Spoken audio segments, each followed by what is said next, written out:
I would like to briefly repeat what I said at the start of the 7th of March evidence session. While it would be inconsistent with the Lords Committee procedure to compel our witnesses to do so, we will, for the sake of transparency, be giving our witnesses the opportunity voluntarily to declare any interest that they deem relevant to the work of the inquiry the first time they speak. So having said that, I'd like to ask you all the first question. And that is, what are the main challenges in enabling people to eat healthily and tackling obesity in your country and around the world? And I wonder if I could come to Professor Monteiro first. Brief introduction, Professor, if you wouldn't mind, and then do please answer the first question. Over to you. Thank you. Well, again, good afternoon, everyone. It's a pleasure, it's an honor, actually, addressing the House of Lords. And I'm a professor of nutrition and public health at the University of São Paulo.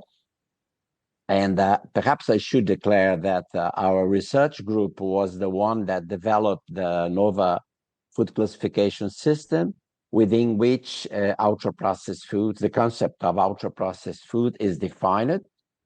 We also, our group also did the first studies relating ultra-processed food to health outcomes. And also we were the first group to use the NOVA system to organize dietary recommendation, national dietary guidelines.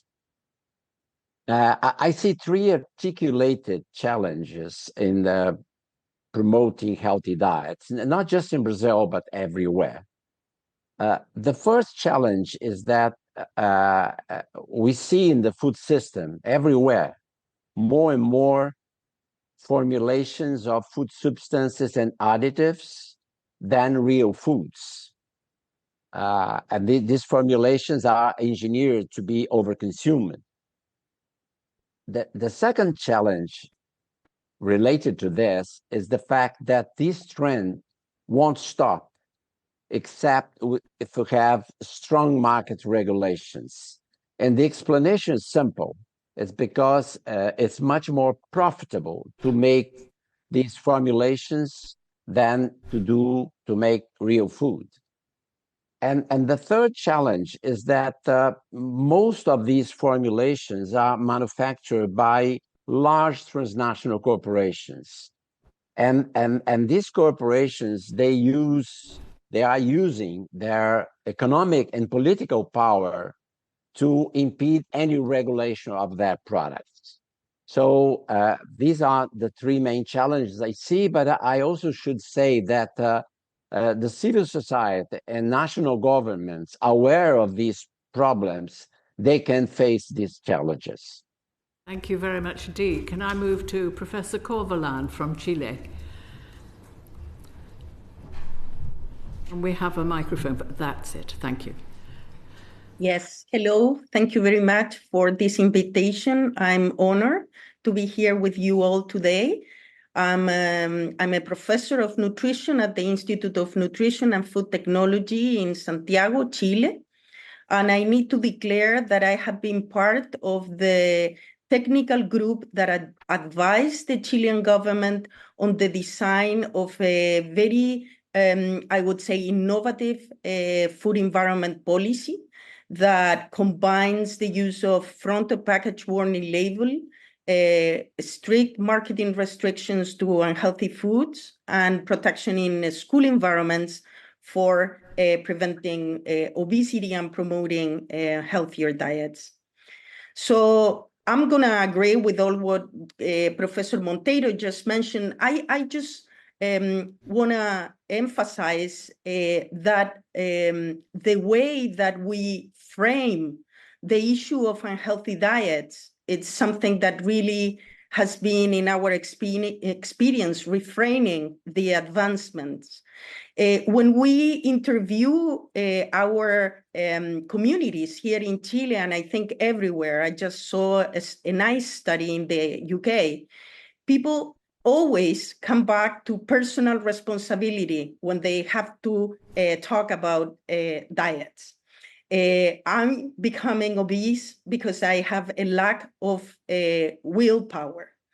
And the truth is that when we move forward and we ask them what are the concrete barriers for actually changing their behaviors, most of them related to their environments, not to their will.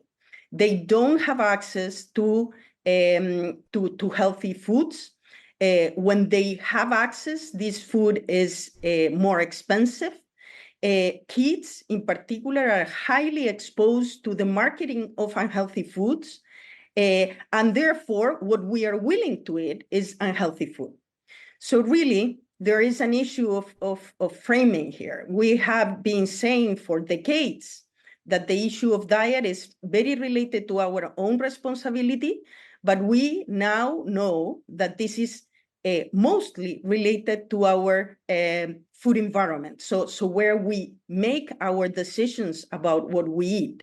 So therefore, we need to actually make people easier the choice of what they eat. We need to help them to walk that transition. So basically, the idea that we have to interact between promoting healthier food environments and also making healthier foods more desirable for people. So thank you very much. Thank you. We now move to Professor Popkin in North Carolina. Hi, thank you. I'm both an economist with a PhD in economics and a nutrition epidemiologist.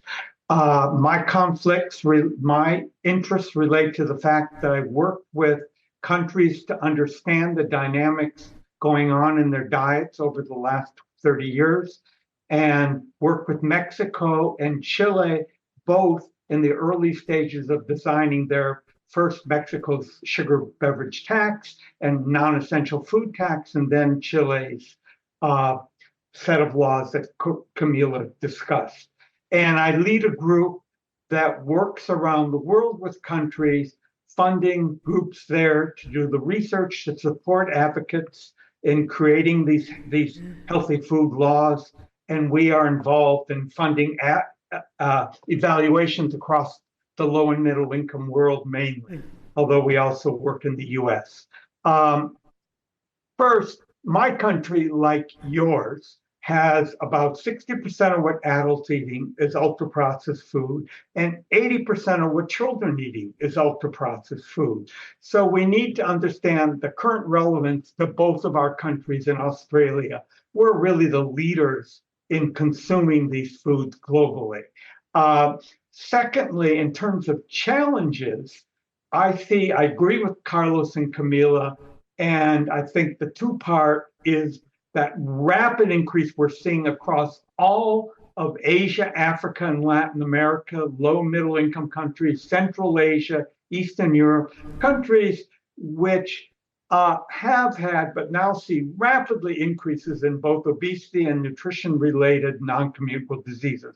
And second, the challenge of working out ways to create and give low-income people the access to cheaper, healthier food through subsidies, through income guarantee, through a variety of different mechanisms. And we're working with Chile to pilot one of those options right now.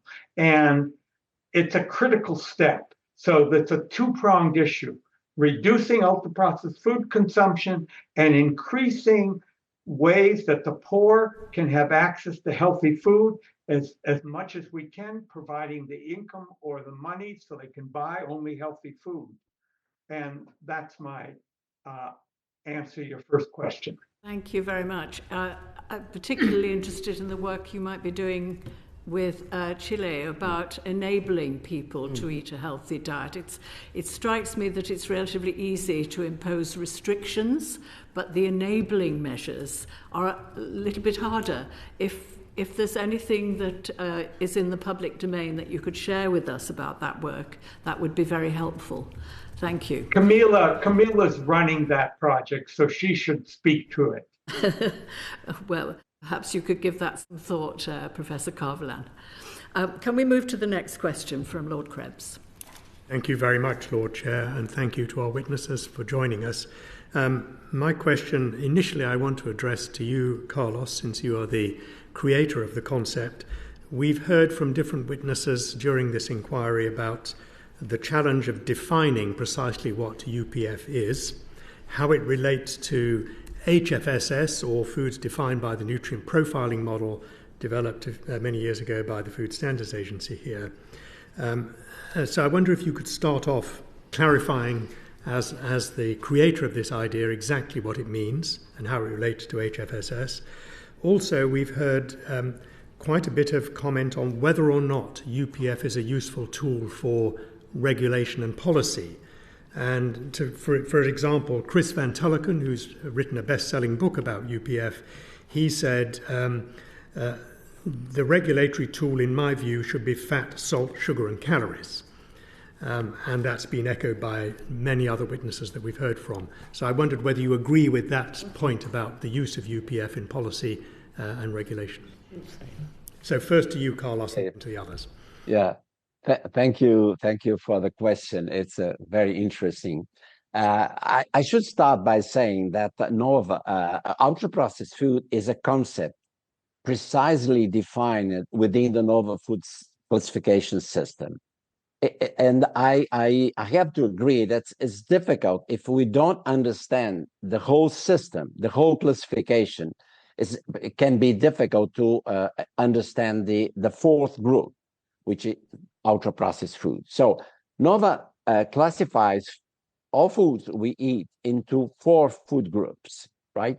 So this goes from the first group, where it's very easy to understand, are fresh or minimally processed foods, going to the 4th group, which is ultra-processed foods, right? So the first group is easy, is foods like they are produced in nature, or they are slightly modified without addition of anything. So frozen vegetables, pasteurized milk, anything that is not added of any substances.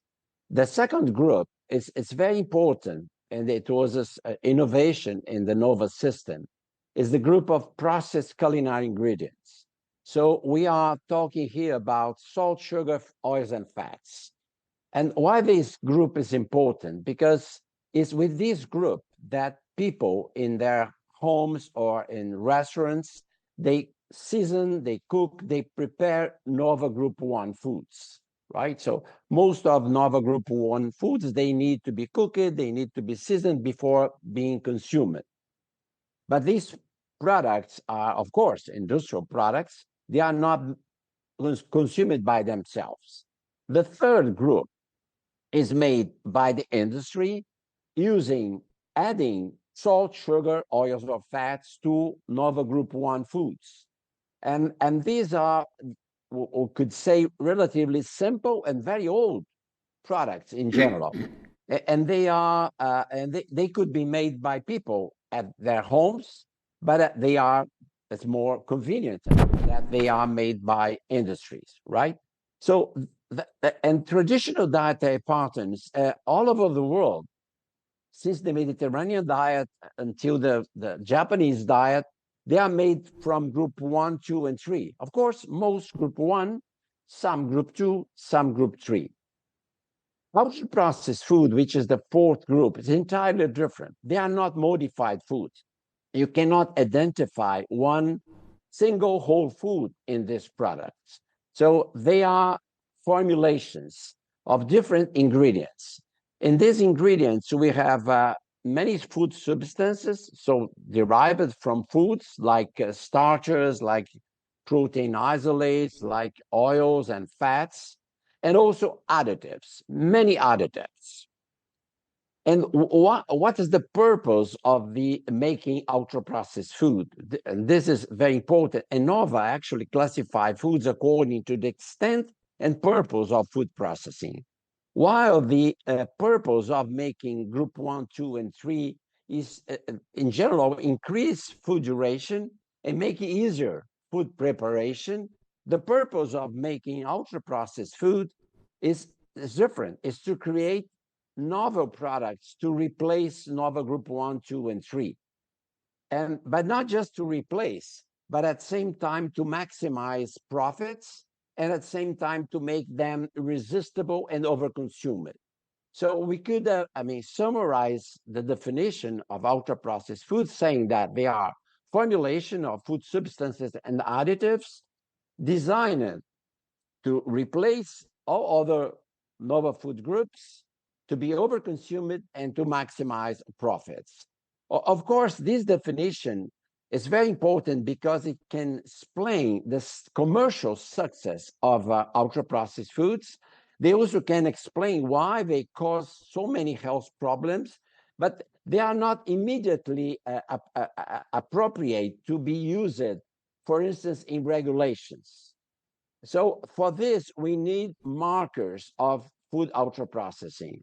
And NOVA provide these markers. There are two types of markers of food ultra-processing. One are the cosmetic additives. So all the flavors, colorants, sweeteners, thickeners, emulsifiers that are necessary to create these products. The other marker is refers to ingredients that are not used in culinary preparations, like protein isolates. For instance, those that are used by the industry to mimic meat burgers or to make plant-based burgers, because both cosmetic additives and these ingredients, they are used actually because these products essentially don't have whole foods. So in a way, they are used to mimic whole foods and culinary preparations. We could be more tough and saying that they are used to full consumers, right? So this is definition of ultra-processed food that has been used in research. So all the research we have now about ultra-processed foods, they were done using these markers of food ultra-processing. In terms of your question, in terms of regulation, the markers of food ultra-processed have been quite well used in research and also in dietary guidelines to orient consumers to identify ultra-processed foods.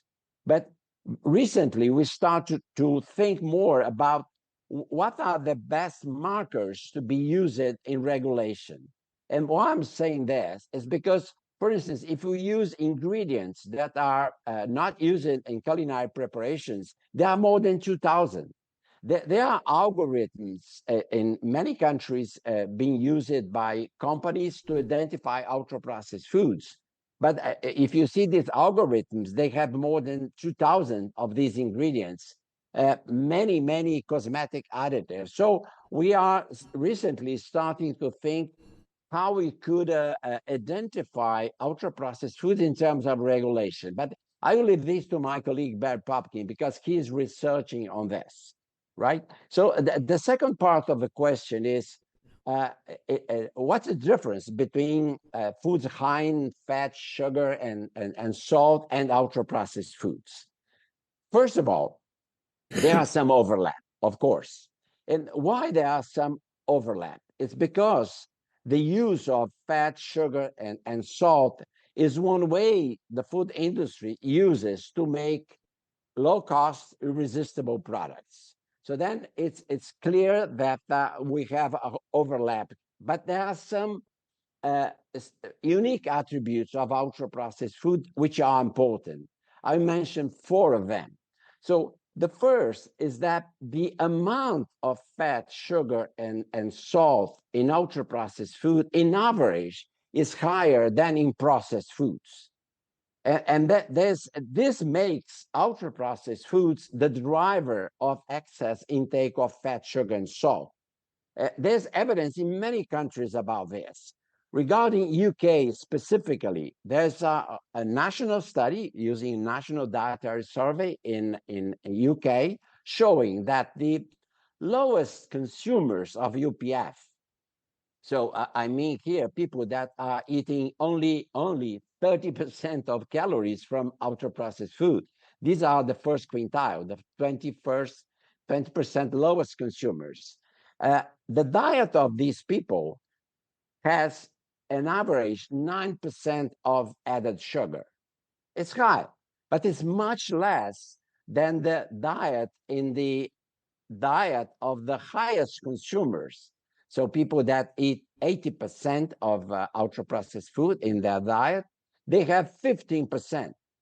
So this is repeated for other critical nutrients.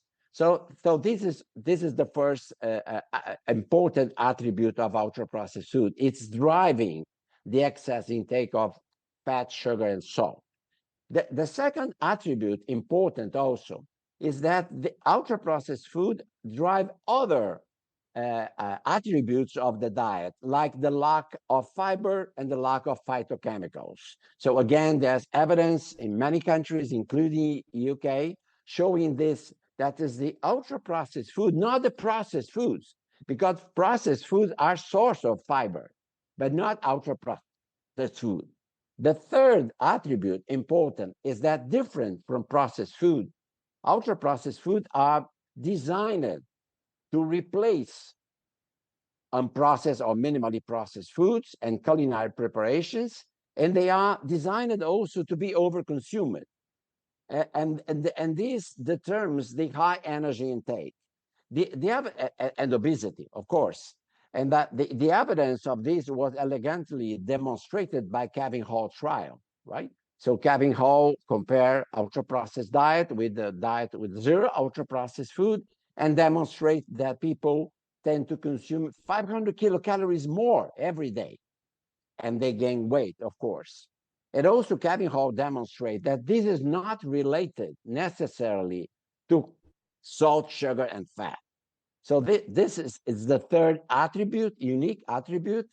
And the fourth attribute, and the final one, is the fact that by eating ultra-processed food, people consume xenobiotics. They consume chemical compounds that are strange to our bodies. So I'm referring here to the hundreds of additives that come together with ultra-processed food, and also some chemical substances that are released by packaging materials, or they are generated by food ultra-processing. So we see that ultra-processed food is a much more complex, let's say, food group than the group that's foods that are simply high in fat, sugar, and salt. Thank you very much. It's very, very clear.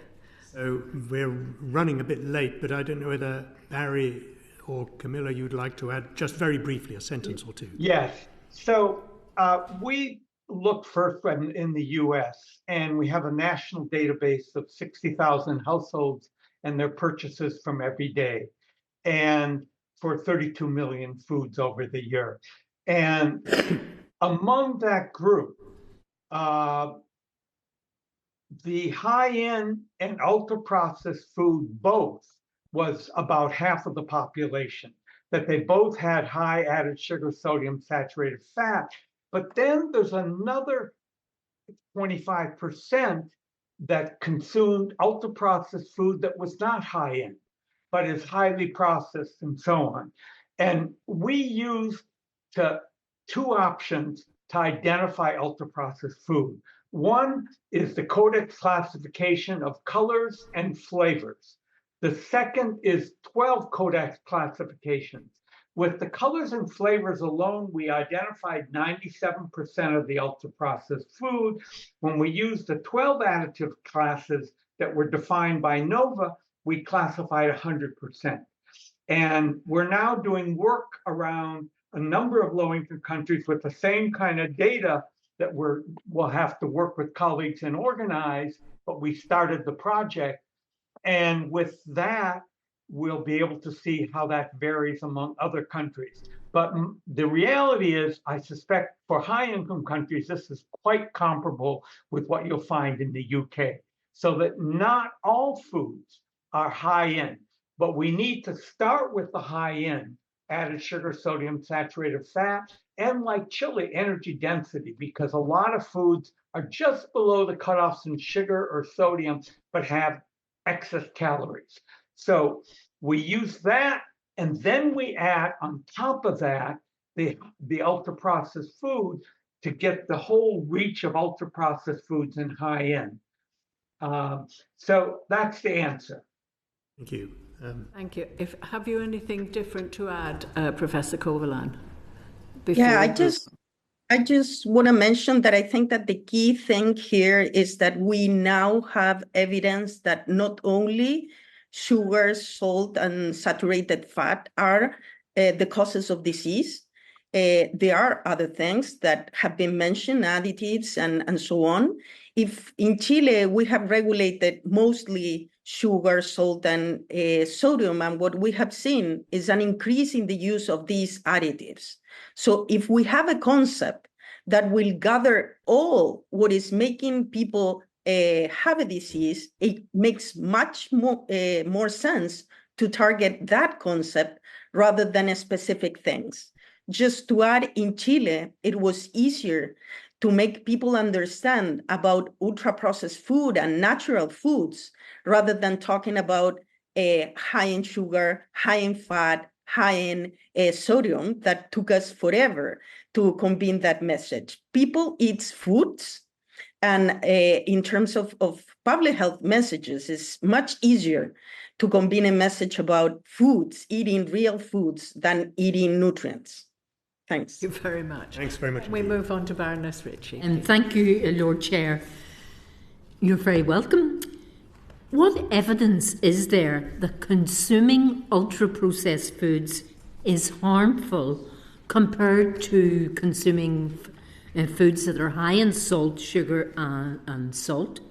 And how should policymakers respond to that evidence? If I could start with Professor Corvalán. Yeah, I think, again, probably you have seen there is a very recent summary on the British Medical Journal. There is strong epidemiological evidence linking the consumption of ultra-processed food to a number of different diseases with different degrees of certainty. But I think, and that evidence stands when you adjust by nutrient content, suggesting that the mechanisms are not only related to the content of sugar, salt, and fat. And there is, I see that you are interviewing him later today, a very nice randomized control trial. You know, that's for us the key epidemiological evidence in which people have been randomized to receiving diets that are equal in all the nutrient content, but they are compounded by different degrees of ultra-processed food. And the results are just there. We see an increase not only in adiposity and biological responses, but also in terms of consumption and drivers that in the long term will or should be related to a number of outcomes. So from my perspective, a strong epidemiological evidence and one randomized controlled trial. I think that increasing evidence in terms of what's going on in children also related to this consumption. Thank you. Professor Popkin?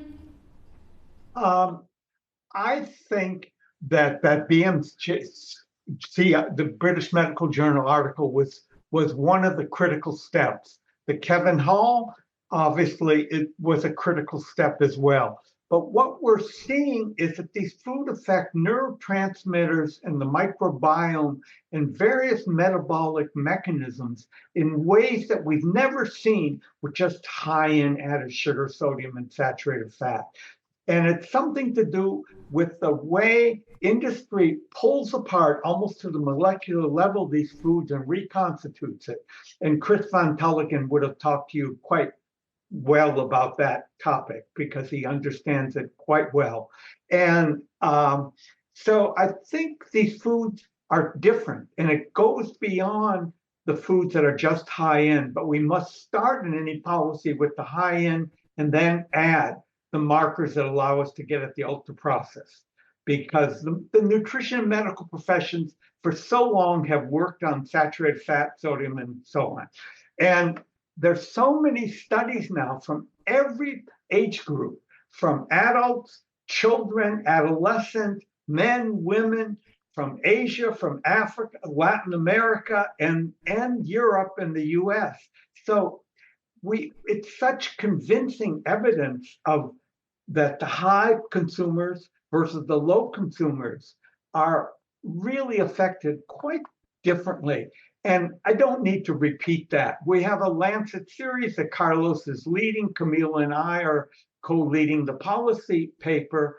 And it will talk about this, that we are ready and that we understand that we need the high end, but we must add the ultra-processed definition to truly prevent the nutrition-related non-communicable diseases that are, and mental health, and from high-end foods don't affect mental health the way ultra-processed foods do. So we must remember this is much more than just dying and living. It's how you survive. Thank you. And Professor Montero? Yes. I think one important point is the fact it's true that the Kevin Hall seminal trial has demonstrated that there are other determinants in ultra-processed food that cause disease. This is clear. But Kevin Hall trial did not demonstrate that nutrients, high fat, sugar, and salt are not important mechanisms. Because because these were matched, so that he was not able to study. Other studies, observational studies, have identified that a certain proportion of health outcomes, like mortality, like cardiovascular disease, obesity, etc., are due to some excess intake of sugar, saturated fat, or lack of fiber, etc.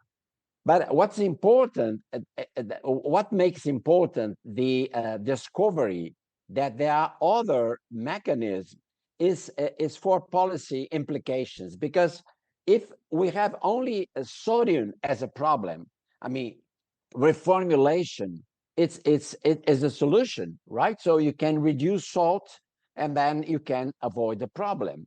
But the fact that ultra-processed food are linked to disease through several mechanisms, and many of these mechanisms are the reason of their commercial success, this makes a reformulation much more complicated.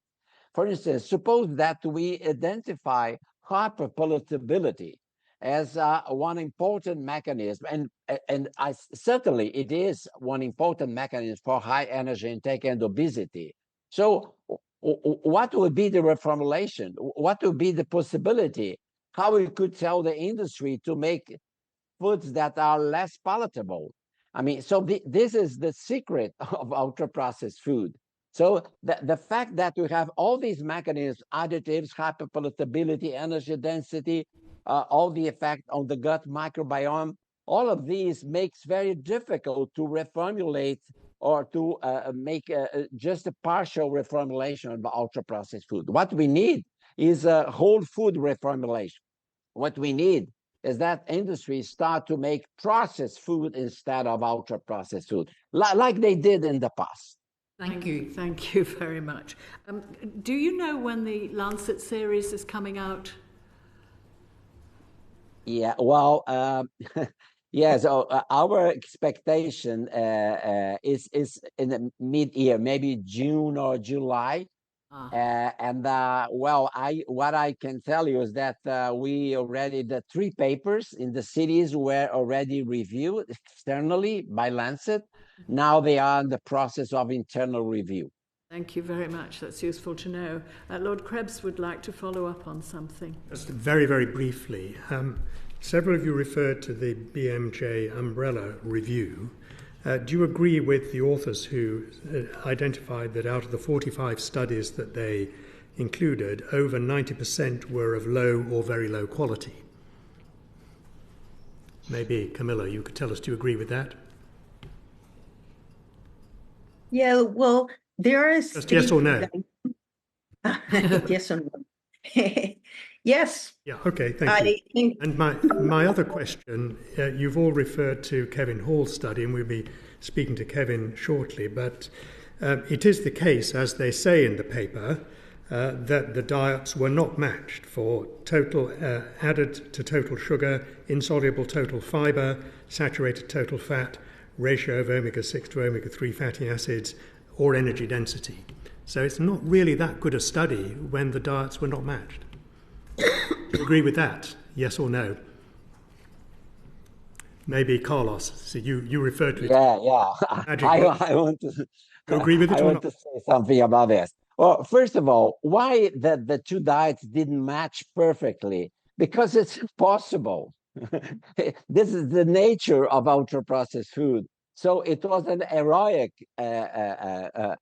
approach that Kevin Hall did when trying to match the two diets.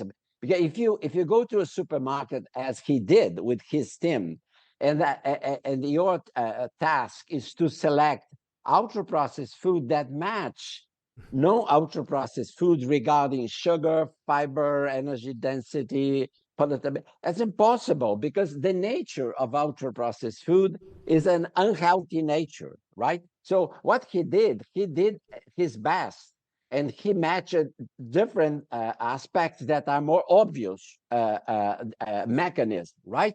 But it's still, we see the effect. So this tells us that there are other effects, not those that are, and as I said, it could be energy density, it could be hyperpalatability, energy density of solid foods, it could be the ratio of some nutrients. But actually, all the evidence tells us that there are many mechanisms, and there are multiple, and more than that, we have different diseases.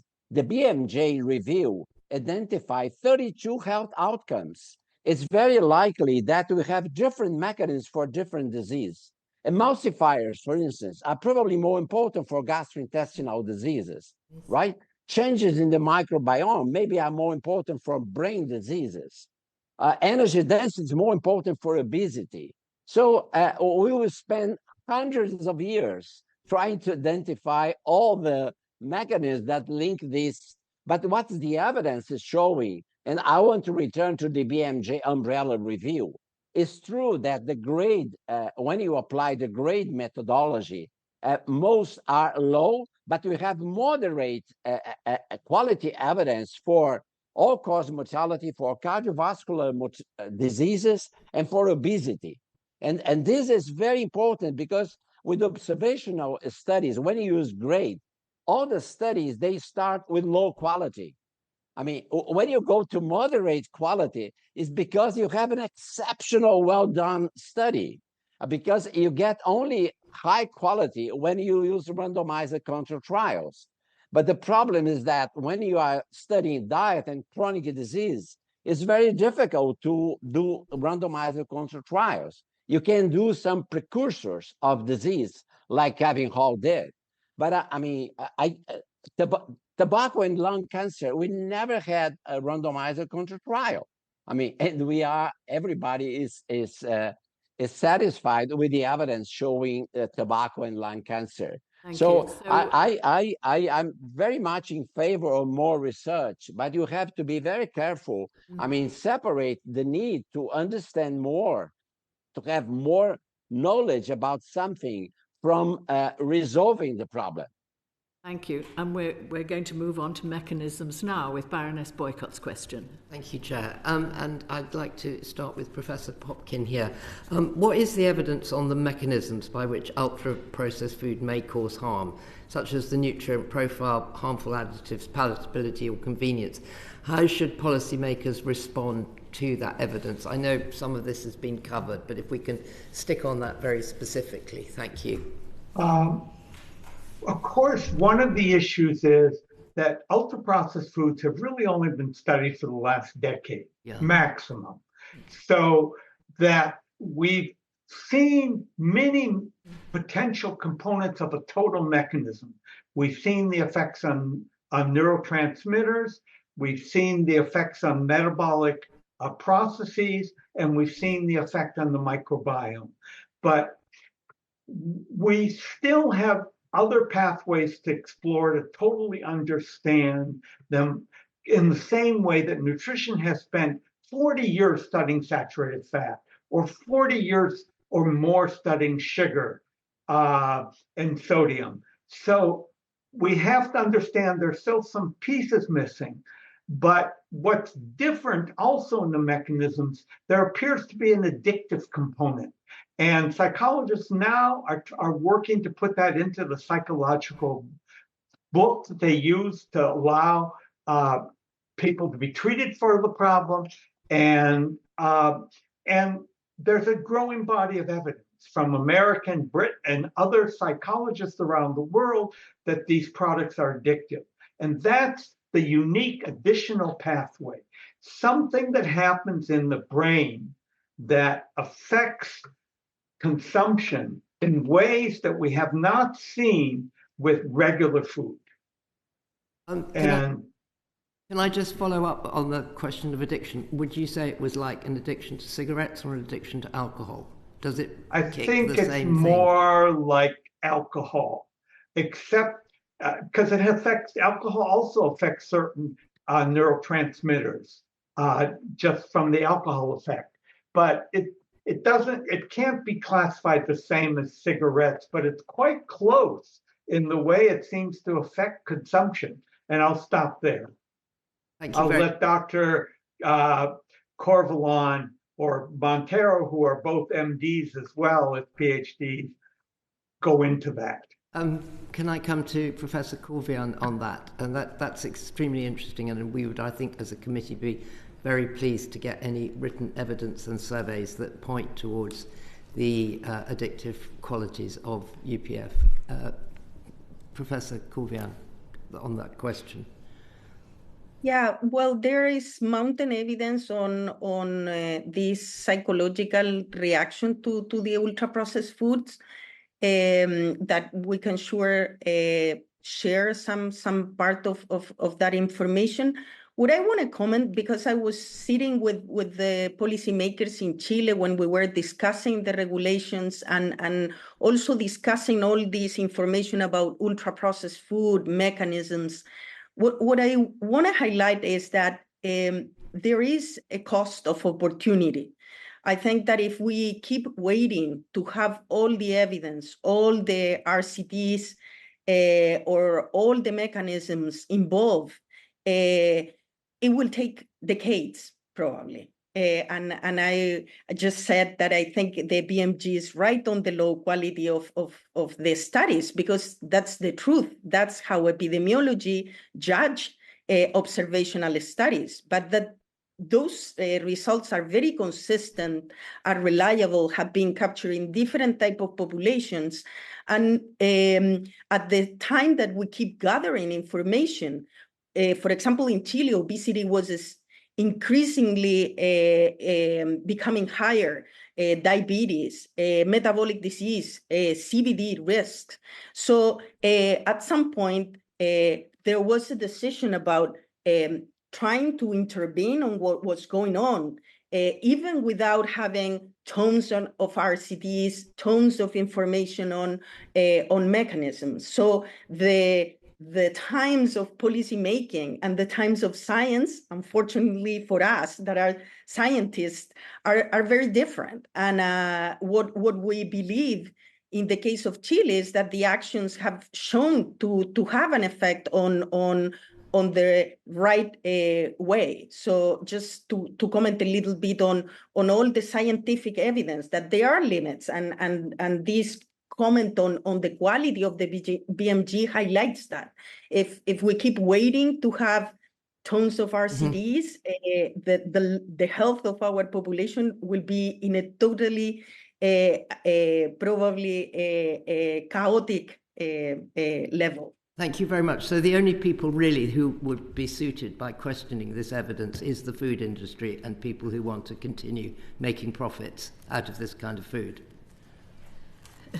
So sorry. I was just going to ask, would you say that given the mass of epidemiological evidence, whilst we wait to know the mechanisms in detail, it would be a good idea to base decisions on the precautionary principle? And I wondered also, since there appears to be a time correlation between the rise of obesity and the rise of consumption of ultra-processed foods. I wonder how significant you think that correlation is. Professor Montero is nodding. Have you got any comments to make on that? Yeah, and I think this is related to our previous discussion, because it's clear that for some people, some ultra-processed foods can be addictive, right? But what we can say more in general terms is that ultra-processed food are engineered to be overconsumed. And the way this is done is by essentially by combining pre-tested proportions of fat, sugar, and salt, by making products that are consumed very quickly, and therefore they don't satiate, and also by using flavors and flavors enhancers that can make irresistible products. So if this makes some people addicted to these foods, is one possibility. But which is not a possibility, is a reality, is that people overconsume ultra-processed foods. And this explains the coincidence in time.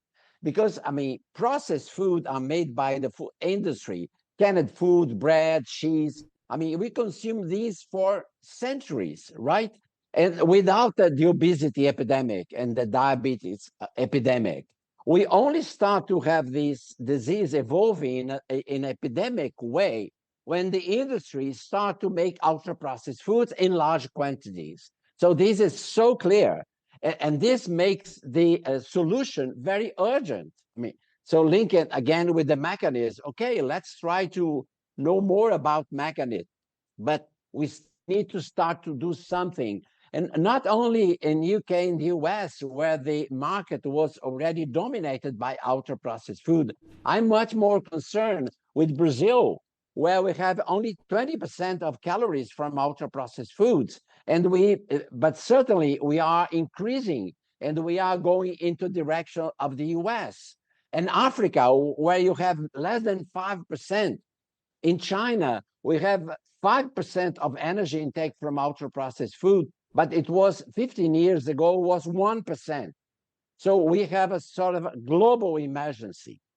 Thank you very much. Did you want to No, yours was a great question. Move on now. Thank you, Chair. Thank you very much. In that case, we'll move on to Baroness Browning's question. Thank you. Good afternoon, everyone.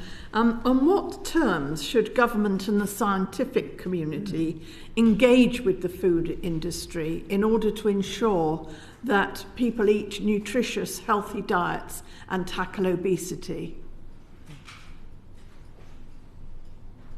Sorry, perhaps I could ask Professor Corvalán to start. Well, I think that there are different types of food industry. That's the first important thing to mention. I think that there are big corporates that have international power, and there are small medium enterprises in each of the countries that produce foods. And I think that we need to make a distinction about those two. I'm going to follow with what Carlos was mentioning, but in Chile, over 3 decades, we observe how most of the family spend money on natural foods, and then in 3 decades, most of the money was spent on ultra-processed food. And that was very related to the opening of our markets and the expansion of these big corporates, unfortunately, in the country. And as was mentioned before, we could see at the same time that our obesity rates were increasing, our metabolic diseases, our cardiovascular diseases. Chile is one of the countries with the highest burden related to nutrition. So we had to take some action. And in that action, really, the ones deciding what to do were those interested in the health of the population. Because of economic reasons, so we had the economy minister sitting with us, the Ministry of Health, stakeholders like policymakers, the civil society, but not the industry, the decisions of the regulations were made by those who really were willing to promote healthier diets. After that step, the definition of the regulation, there was of course, an important dialogue with the industry, with the big corporates, and with the small and medium enterprises. And the government actually talked with them and arrived to a definition on how to make things happen in a way that it would be sustainable, that it could achieve the goal that they have designed for the policy. So our experience is that big corporates don't need to be included when we decide and we take the policies and the actions that we are aiming to promote. And then in the process of implementation, of defining deadlines and so on, of course, we need to work together to define how to do this. And our experience with the small and medium corporates is that they are willing to actually innovate, to start to create more foods that are naturally based, that are healthy. And there has been a big increase in Chile, supported by the economy ministry, for actually promoting that kind of growth in terms of the industry. So that's the Chile experience. Thank you. Professor Popkin, I mean, there's great competition internationally for inward investment. And as far as the food sector is concerned, I mean, are you aware of any country that said, no, thanks, you can't come here because we don't like the way you make your food? No. Obviously, let me talk to your answer in several ways. First, I've met several times with your Treasury and understand their perspective.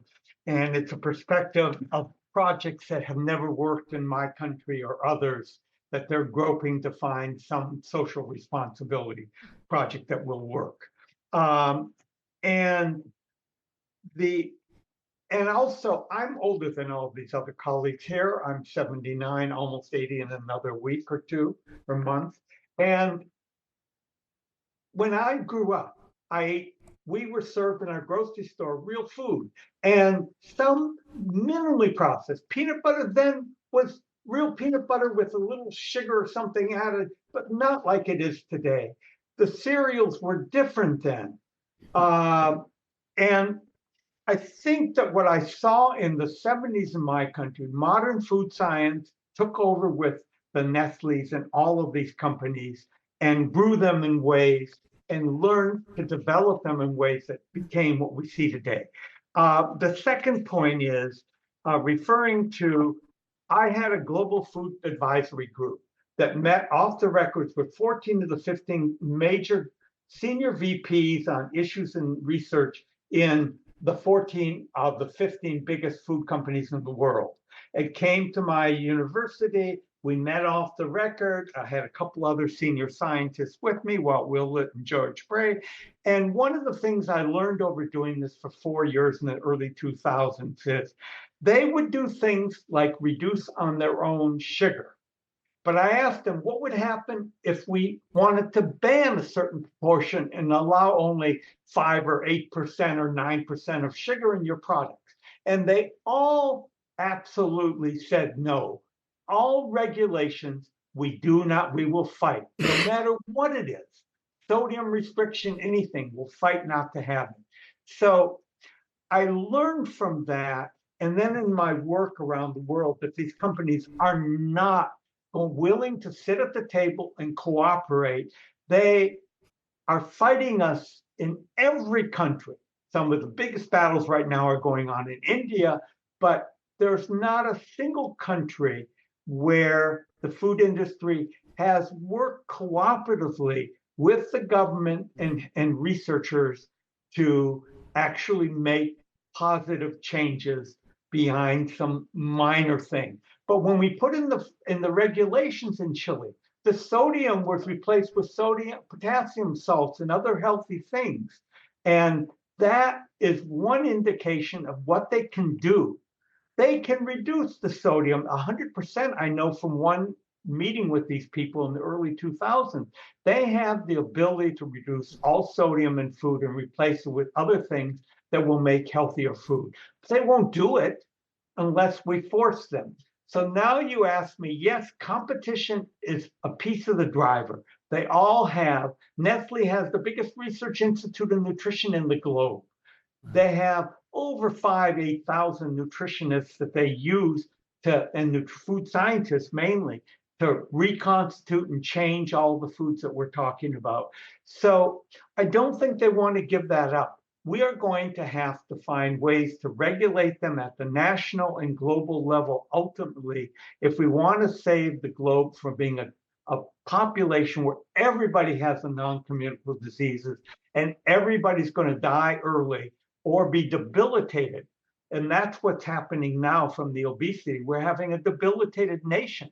We're getting an increasing number of people that need mechanized chairs to carry them around the city.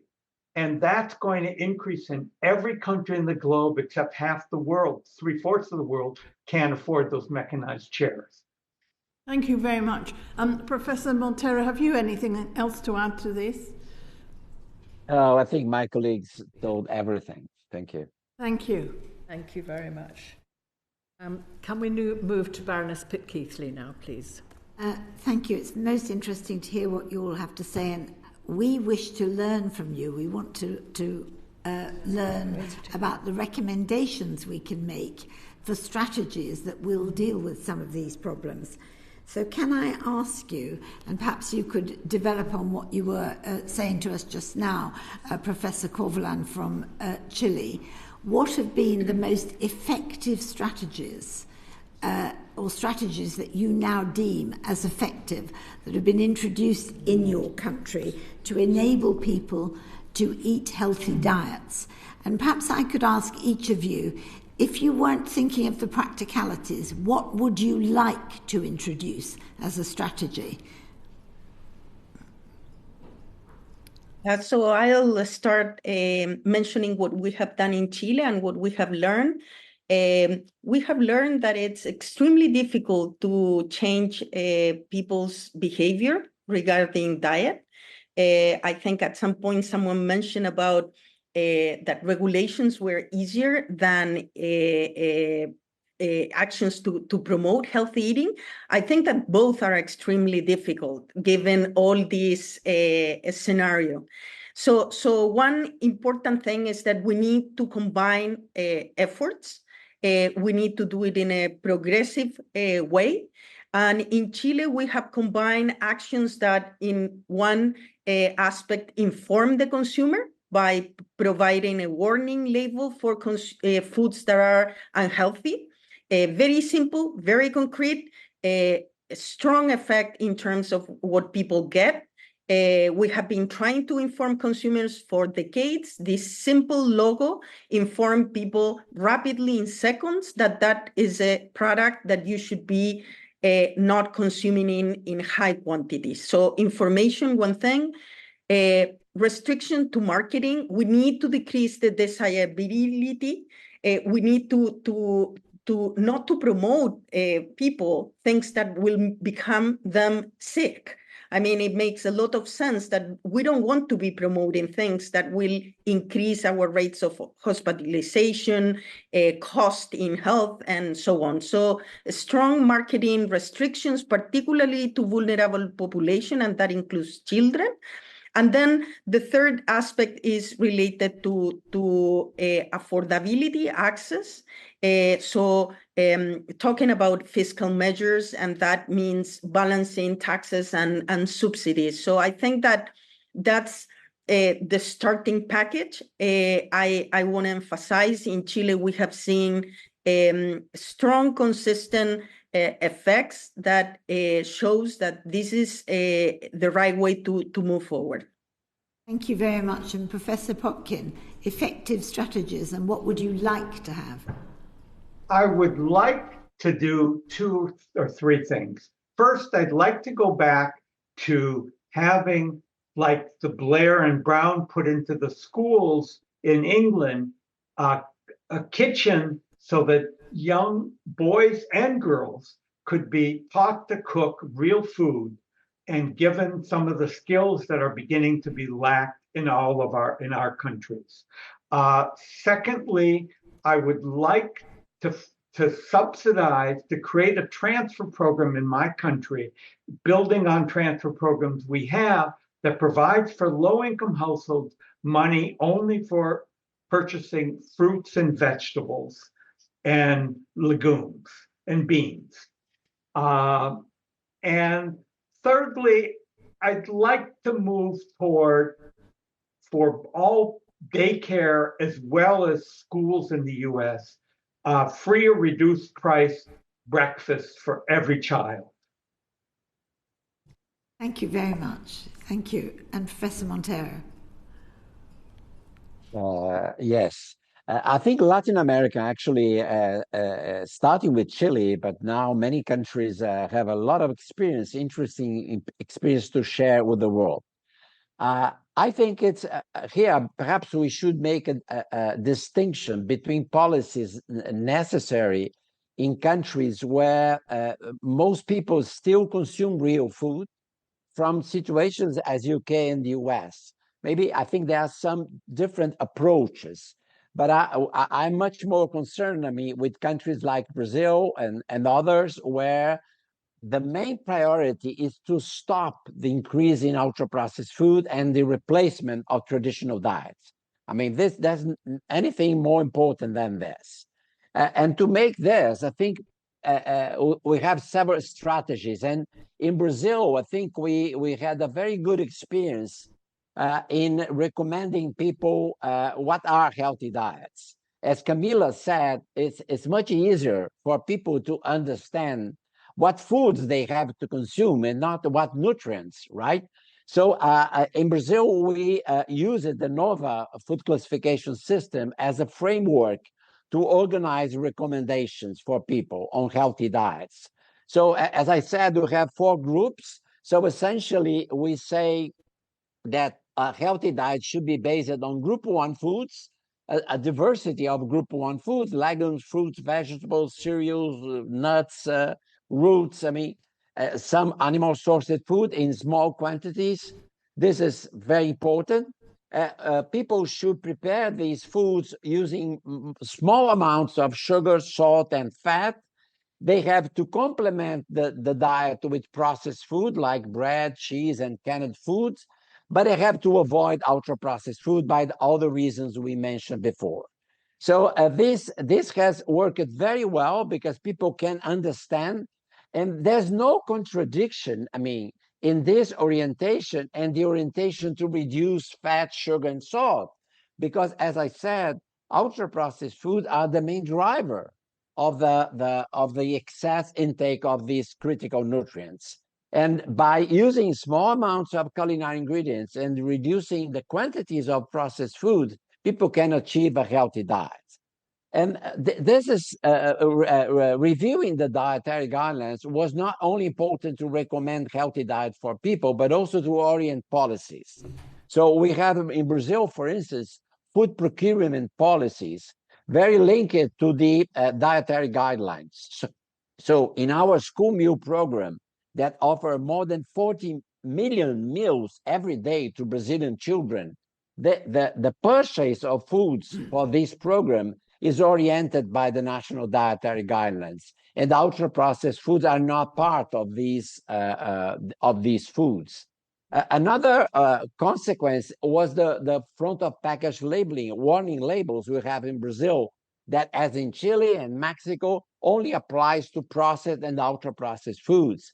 And finally, tax reform. Brazil, the Congress for Brazil, voted tax reform in the previous weeks.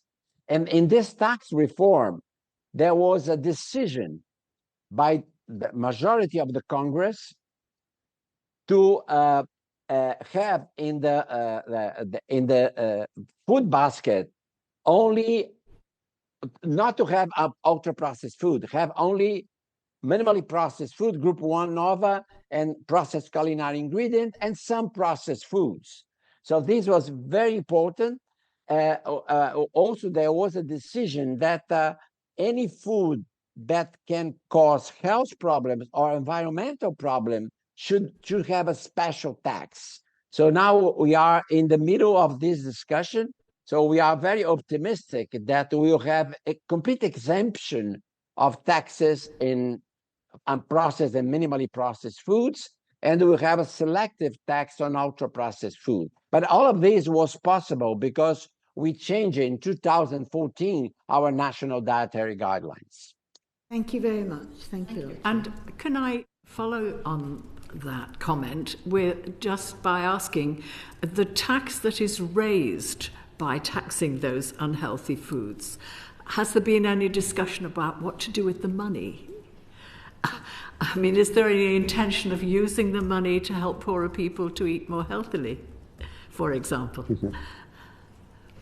Yeah, well, when I said I was optimistic that the Congress will approve, I mean, this selective tax, I think it will be very difficult, I mean, to get these today, because Brazil is living a huge deficit, and the Minister of the Treasury is trying to reduce this deficit. So I think it's, but in any case, we have already some regulation, for instance, in terms of food procurement policies, that part of this money certainly will go to social investments. But I mean, I would love to see this. Can I add? It's very difficult in most countries for them to be willing to tag taxes to anything. Finance and Treasury Department just don't allow it, to give them more freedom. But in some countries and in some cities and areas, we've been able to get the taxes informally tagged by the Minister of Finance so they can go to health and other important things.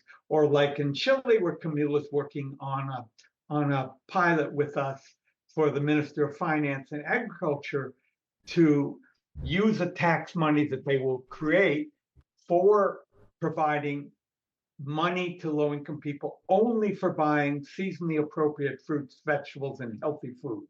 Thank you. Perhaps we should ask Camila to say more about that. Yeah, briefly, it's exactly what Professor Popkin was saying. There is an ongoing discussion about taxing unhealthy foods, but the idea is to link those revenues to a program that it would be deployed through the social development minister for subsidizing the access to fruits, vegetables through open markets for the most low-income population. So the idea is to tie the two aspects, because, well, affordability of food in general is an issue, particularly for low-income people. Thank you. And I have a follow-up question from Lord Krebs. Oh, thank you, Lord Chair. I just wanted to ask about the impact of the various measures that were introduced in Chile that we've heard about. There's a paper that we were referred to, published earlier this month by von Hippel and Fleeman, evaluating whether there'd been any effect on the growth of childhood obesity in Chile, and apparently there hasn't. Is that right? Have I misinterpreted it? So I'm not aware of a proper, again, going back to the quality of the evidence, a study that it would be someone with a contrafactual. You know, we should be basically measuring whether the trends of obesity have really changed. I haven't seen that kind of evaluation being conducted. Hopefully we will be the first group in providing that. But just to mention that the aim of the regulation was never to halt obesity. That's something, again, from a biological perspective that you cannot achieve in 5 years period. What we have done is assessing the intermediate steps for that. And basically, we have been able to show decreases in purchases, decreases in intake of unhealthy foods, a strong reformulation, particularly in sodium and sugar. So we are hoping that once we have enough time to assess these trends, we will be able to show you that the contrafactual is going in the right direction. Thank you. Can I add to that briefly that one study? It was horribly done. If I had been reviewing it like I do for some Lancet journals and some other major medical journals, it would have been, they had no controls. It was just the crudest kind of study that's usually never allowed to be published. Thank you very much. Can I just clarify something with Professor Corvalán, if I can? What are the criteria for the black octagon labels? What are they based on? Foods high in saturated fat, salt, and sugar, or is there an element of ultra processed food in those warning labels? So there is I mean, when we have to define the regulation, this happened several years ago, so a lot of has happened since then. We didn't have a clearer definition of ultra processing. So the way that we addressed this was by defining that only foods that had addition of some of these nutrients would be subject to the regulation. And then after we have done that selection, then we go through the limits. And what we end up finding, in fact, is that if we use the definition that we are now promoting, that Carlos just mentioned, we would have like an 85% overlap. So we had to find, again, a way to actually apply concretely, simply for regulatory purposes, the ultra-processed definition, and then we use the limits on top to that. Thank you. And are you regularly reviewing those labels and the criteria and following up the effect of them? Yeah, for sure. So for example, our reformulation analysis do show an increase on for example, non-caloric sweeteners and other kind of additives. So right now, what we are reviewing is to use the more updated definition for classifying the food products, and that would allow to include that 10% that we should have included in the beginning. So in the process of revision. Thank you very much. That's very clear. Well, we're drawing our session to an end now, so I just want to thank all our witnesses for their evidence today. It's been really very informative, and we're very grateful. And just to remind you that you will receive the written transcript so that you can correct anything that's incorrect. So in thanking you all very much, and I'm about to say goodbye to you with the words, "My Lords, we will continue with our next evidence session panel shortly. And in the meantime, I now draw the first public evidence session of this meeting to a close, and the public element of this meeting is now suspended briefly." The proceeding is currently suspended.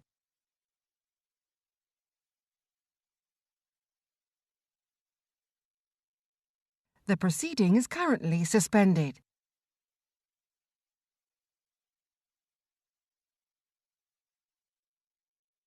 The proceeding is currently suspended.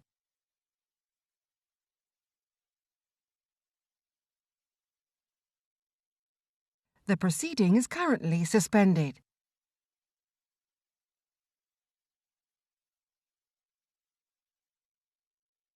The proceeding is currently suspended.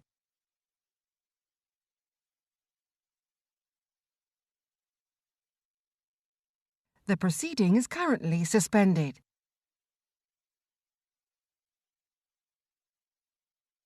The proceeding is currently suspended.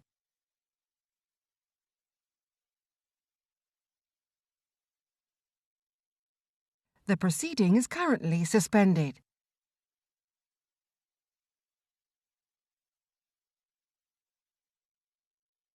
The proceeding is currently suspended.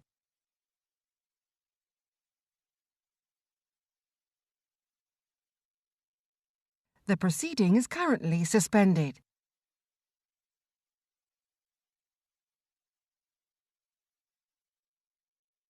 The proceeding is currently suspended.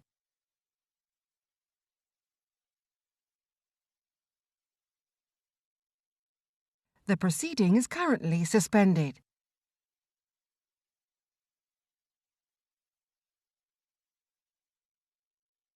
The proceeding is currently suspended.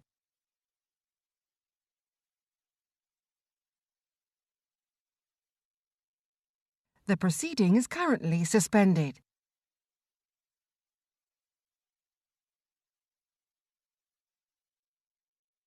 The proceeding is currently suspended.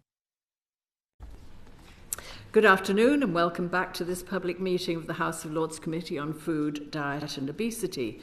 We continue our meeting with the 12th evidence session of the committee's inquiry, exploring the role of foods such as ultra-processed foods and foods high in fat, salt and sugar in a healthy diet and in tackling obesity. We're about to hear now from Dr. Kevin Hall of the National Institutes of Health, NIH, of the Federal Government of the United States of America, and Dr. Mathilde Touvier, Research Director at INSERM. They're both joining us remotely. And we're also hearing in person from Professor Susan Jebb, who is Professor of Diet and Population Health at the University of Oxford. You're all very welcome, and we're really looking forward to the evidence you're going to give us this afternoon. I'm going to ask you, please, to briefly introduce yourselves before I come to you to answer the first question. But in the meantime, one or two things to say. Today's meeting is being broadcast and a written transcript will be taken for subsequent publication, and that will be sent to witnesses to check for accuracy.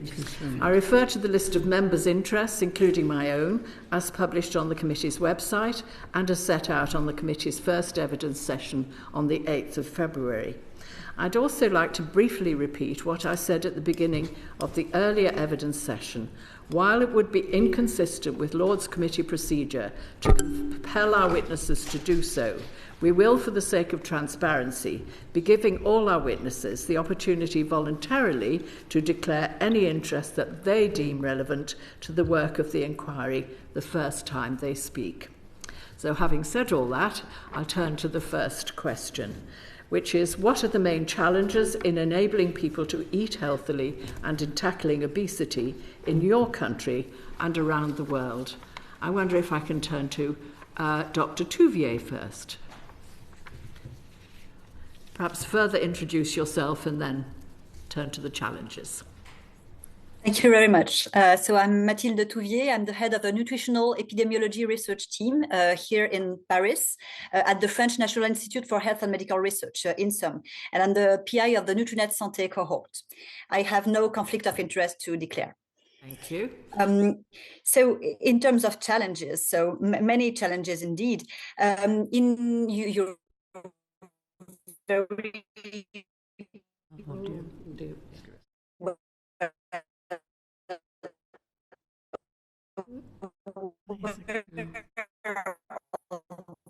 Okay. Dr. Touvier, we're having some difficulty with your sound. The broadcasters have suggested just turn for your... obesity at the international level. For our population, we have... Dr. Touvier, we are having problems with your sound. So the broadcasters have suggested if you turn your video off, we know you're there, and that might help you get a sound which doesn't break up, because I'm afraid we're not able to hear you clearly at the moment. Okay. Thank you. Would you like to start your answer to the question again, please? We did hear your introduction. Okay. Do you hear me better now? Yes, we do. Thank you. Okay. Thank you, and sorry. So yes, indeed, we've have now several years and years of research in terms of epidemiology, toxicology, many types of different studies showing different protective and risk factors for health. And so where we are now is that we know that indeed eating food too high in sugar, salt, and so on, so a bad nutritional profile and not enough vitamin, mineral, and fiber are bad for health. So we've settled some policies in France, such as the French nutritional program PNNS. It's called, our nutritional policy is called PNNS, tackling all these aspects with recommendations such as eat at least 5 fruits and vegetables per day, fish twice per week, and so on. So these are the nutritional parts of the recommendations. But we now have moved to another dimension, and we now think that there is a three-dimension vision to adopt when we think about the impact of our foods on health. We've talked about the nutritional part, so indeed the nutritional profiles in terms of salt, sugar, fibers, and so on. This is very important, and this is the aspect for which we have the highest level of evidence in terms of years and years of nutritional research and impact on cardiometabolic health, cancers, and so on. But we also have a second dimension, and I've heard with very high pleasure the intervention of Professor Montero, thanks to the introduction of the NOVA classification and the concept by his team in 2009, we have now advanced in terms of knowledge of the impact of ultra-processed food formulation and food processing on health. So this is another dimension that is really complementary. It's another dimension. And the third dimension, when we think about the impact of food on our health, is the environmental contamination. And so, for instance, the pesticides residue that we have in food.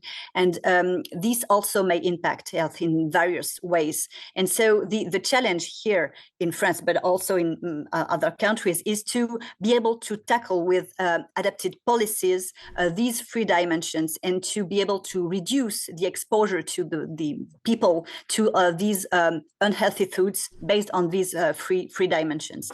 And of course, this is a challenge because we live in a world where the food industry, some of the stakeholders of this food industry are very well want to work with us, public health stakeholders, to reduce these exposure and to increase the exposure to healthy foods.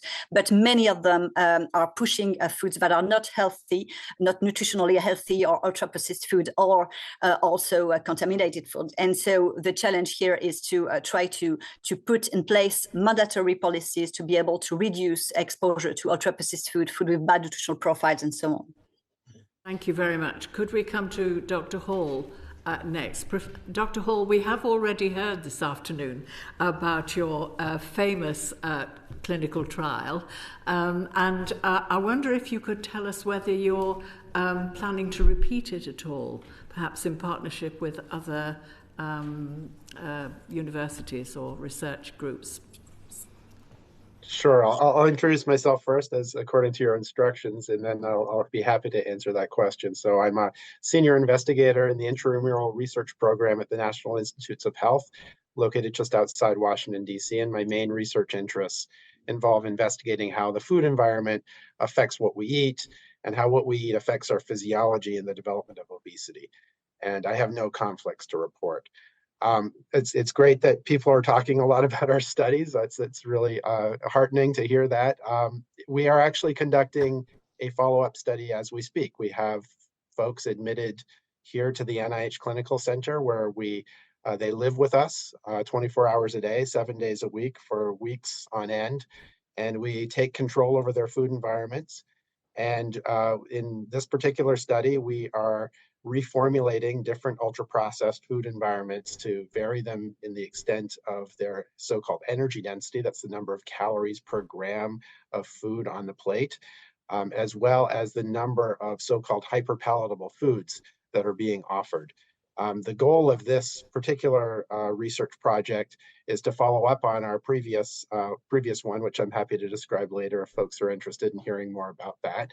But we're really trying to focus on some of the mechanisms that we have. Many people have hypothesized all sorts of different mechanisms explaining the results of our first trial. Unfortunately, those are just hypotheses. They are basically ideas and theories about what may have happened.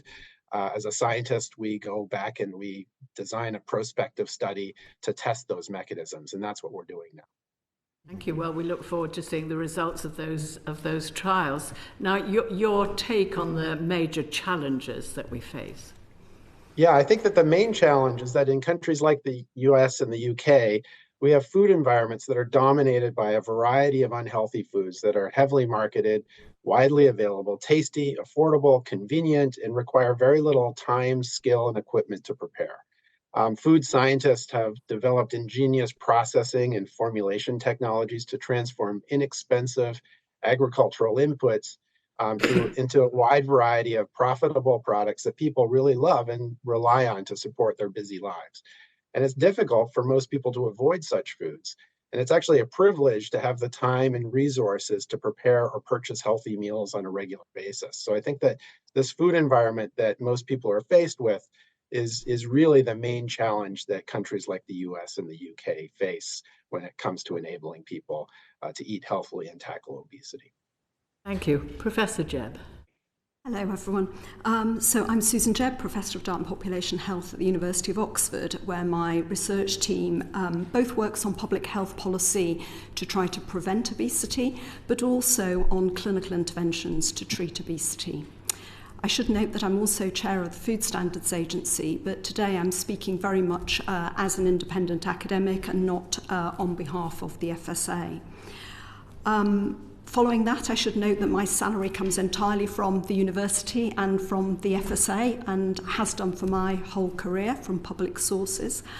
I haven't done any consultancy work for the food industry for 20 years or more, and then very, very little.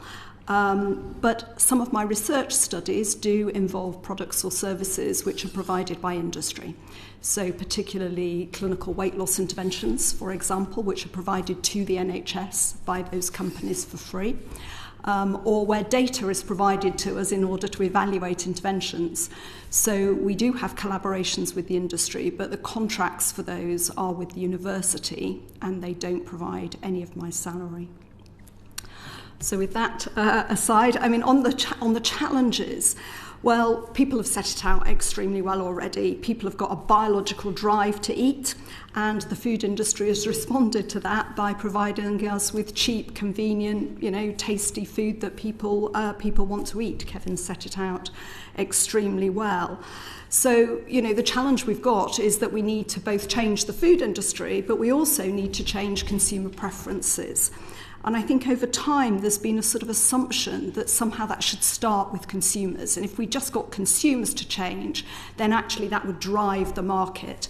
But it patently hasn't worked out like that. And Henry Dimbleby explained that quite well in the early session. So I think we've got to recognise the challenge now is how do you make changes in the food industry so that the healthier food becomes the default, and then you hope that palates will follow from that.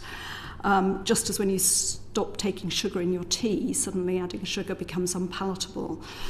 Now that tends to take you quite strongly down a reformulation route, and in the UK we've been pretty keen on that. It has for sure had some benefits, but I think we also have to acknowledge that the reformulation of foods is in part what's led us towards some ultra-processed foods. So that's tricky.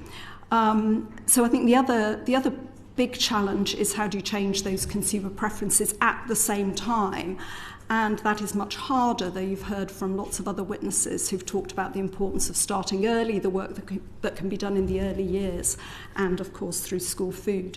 So in short, the challenge is how do you change the food industry and how do you change consumer palates?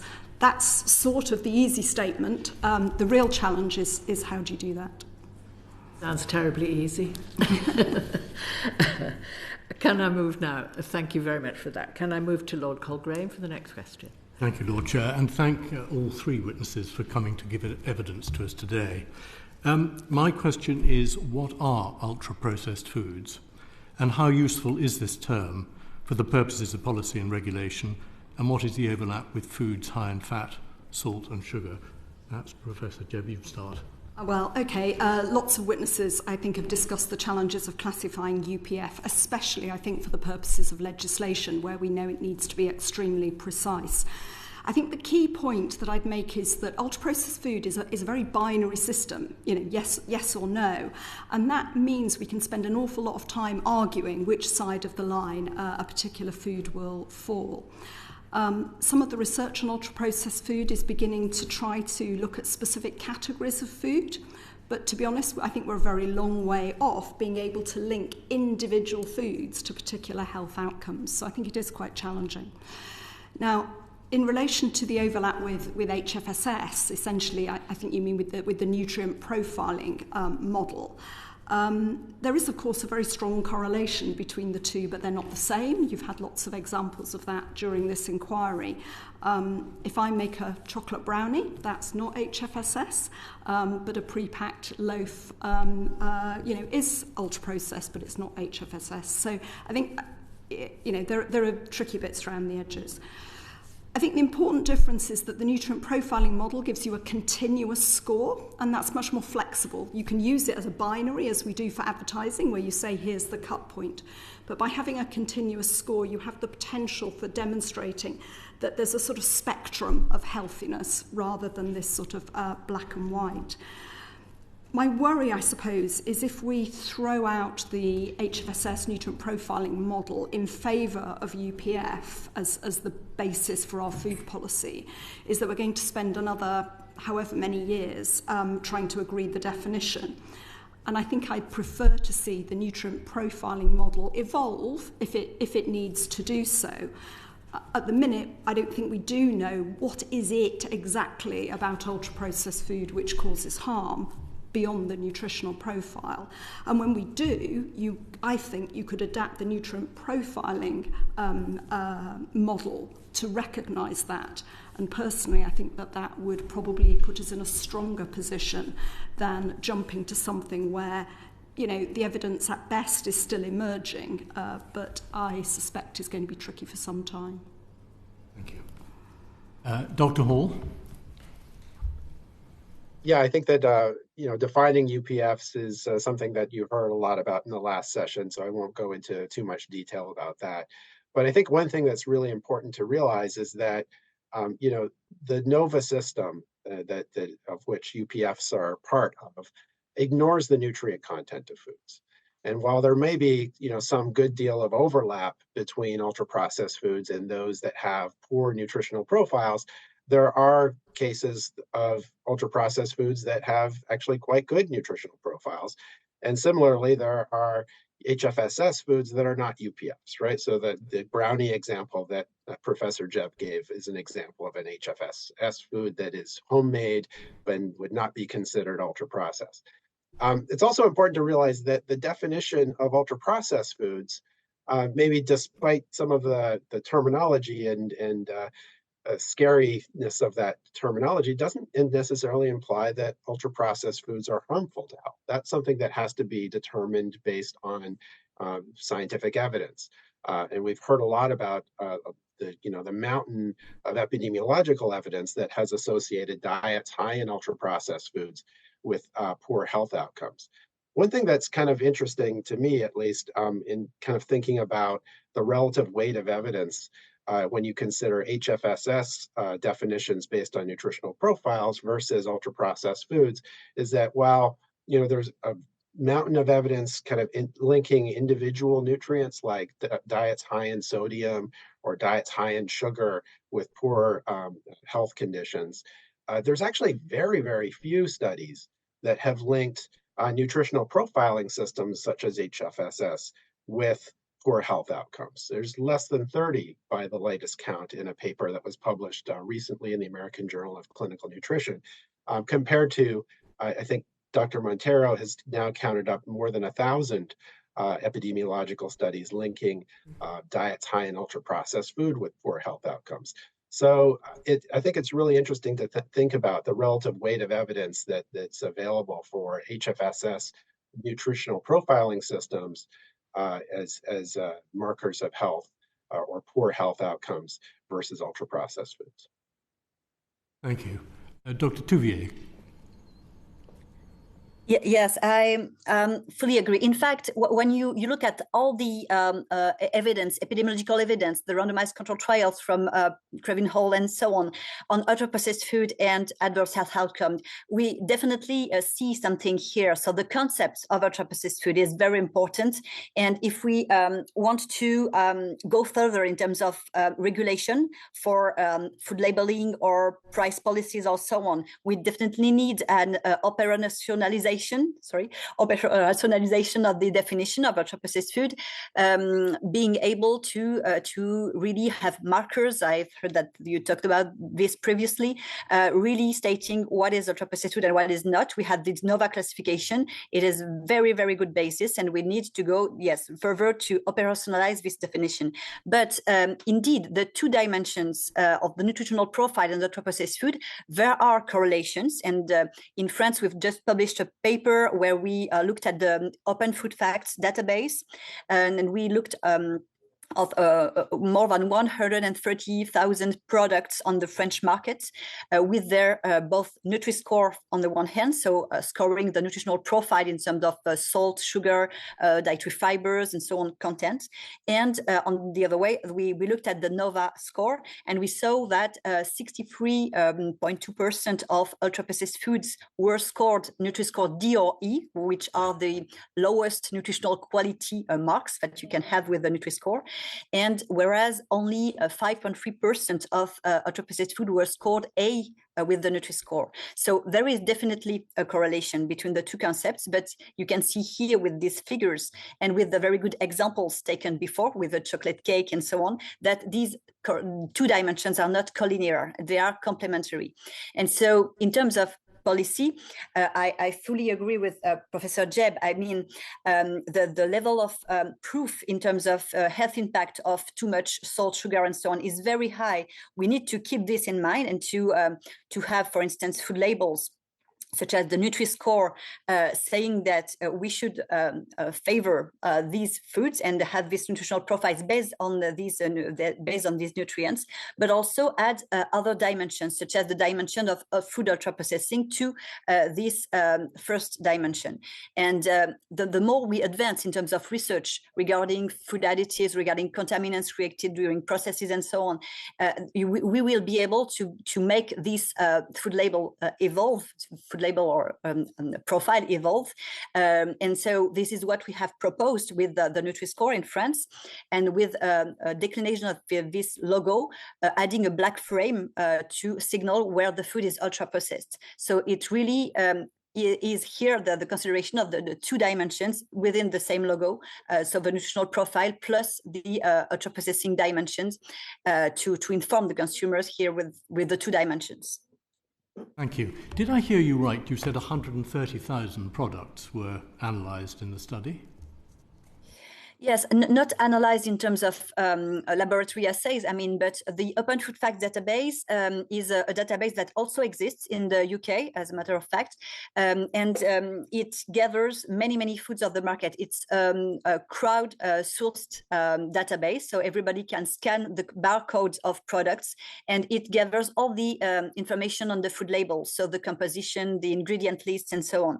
And so with this information, we are able to calculate the Nutri-Score, because it is an open validated algorithm based on the content per 100 grams of products of salt, sugar, and so on. So we have this information on the label.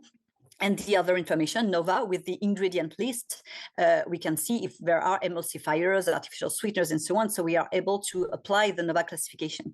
And so on these databases, we've been able to screen for more than 130,000 products and have both the information, NOVA and Nutri-Score, on the same products and see the correlations. Thank you. Thank you for the clarification. Thank you very much. Can I move on to Baroness Jenkins' question, please? Yes, thank you very much. Thank you for being here. So my question is, what evidence is there that consuming ultra-processed foods is harmful compared to consuming foods in high fat, sugar and salt? And how should policymakers respond to that evidence? And I wonder if I might just have a supplementary, because I was very taken by what Professor Jeb said at the beginning about changing people's palate. And particularly children, how we, when they're so addictive, how are we actually going to make that, even if we got all the right environment, how are we ever going to get people's, particularly children, to move on to something healthier and better for them? Perhaps Susan, since I've... Okay, so there's, let's start with the first part. There's plenty of observational evidence linking UPF to health outcomes. You've heard all about that. I don't think there's much dispute. It is, of course, also true that there's lots of evidence linking so-called Western patterns to adverse health outcomes. Kevin mentioned there's less on HFSS or nutrient profiling models. I think that's probably just because it's more complicated to calculate it. It's not as if the studies that have been done with HFSS have had unusual or diverse outcomes. There are just fewer studies. So I think we need to be cautious about that. I think it's also important to remember there's lots of evidence that traditional diets are good for you. Whether those are Mediterranean diets or the Nordic diets. So when we're thinking about this, you have to think both of, is the adverse health outcome being driven by something you are eating or something that you're not eating instead, the sort of substitution effects. There's all sorts of challenges in the observational epidemiology, and people like Janet Cade and Karen Peppier, my colleague in Oxford, have set those out very, very well for you. So maybe let me say, well, how should policymakers respond to that evidence? And I would say cautiously. The UPF classification sweeps up a lot of foods in it. You know, around about half we've heard of the UK diet. So before we start telling people to stop eating half of what it is they currently eat, we need to be pretty sure that we're right and that we're not including some things which perhaps we wouldn't want to include in the definition, especially where some of those foods do bring important nutrients to the diet. So things like, you know, fibre in bread and breakfast cereals, some micronutrient intakes too. So I just urge a note of caution. And of course then, in thinking about how policymakers should respond, there's really the general question of how far you go and by what means can policymakers intervene. And that's true whether you're talking about UPF or HFSS. And for me, that is really the key issue of how can we develop policies which are going to move people towards a healthier diet. What is the best way of doing that? And I worry that in arguing over the definitions, we're losing time and wasting energy when we ought to be focusing on just taking policy action based on what it is we already know. Just to do your supplementary, I mean, changing palates of children is really, really difficult. And Lucilla Poston talked a little bit about this and the importance of starting early. I was very struck by the idea that in schools it's much easier to encourage other people's children to eat vegetables than we as parents feel we're able to do at home. So I think those are really important messages. But you also, in a way, started touching on this notion of addiction. Or do people become, committed to these foods? And clearly, people develop very, very strong preferences. Now, does that qualify as addiction? Maybe that's a bit of an academic debate. At one level, all food is addictive. You know, we have a very strong, powerful drivers to make us eat. And I think if I replaced a UPF lasagna and a trifle with one-eyed homemade, I don't think people would then still be craving that they had this other lasagna. So I think we just need to be very careful when we think of phrases like addiction, because I'm personally not persuaded that's really true. But people like what they get used to. And that is the key issue. It's these learned preferences. And if you're bringing children up on a diet which is dominated by processed food, with all the advertising and marketing that goes with that, it's not surprising that given a choice, that's what they prefer. Thank you. Dr. Hall. Yeah, just to follow up on many of Professor Jebb's really excellent points there. You know, given that countries like the US and the UK are already awash in ultra-processed foods, and that it's not necessarily the case that all ultra-processed foods, by the sake of them being ultra-processed, are necessarily unhealthy.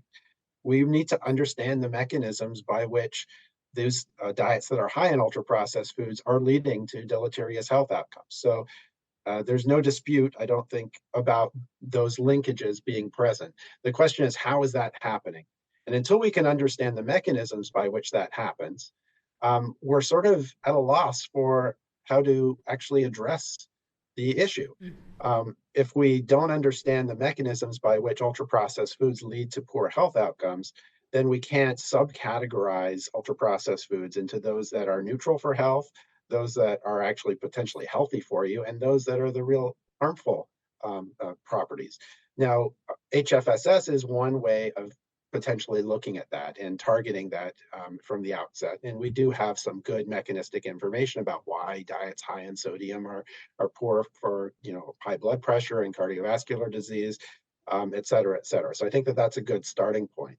But I think that we need, some real devotion to some research to really try to figure out what are the main factors in our food environment that drive us to overconsume calories and gain weight and have all of the downstream consequences of obesity, as well as some of these other independent factors of ultra-processed foods that may lead to other deleterious health consequences, whether that be through systemic inflammation, whether it be changes in the gut microbiome, et cetera, et cetera.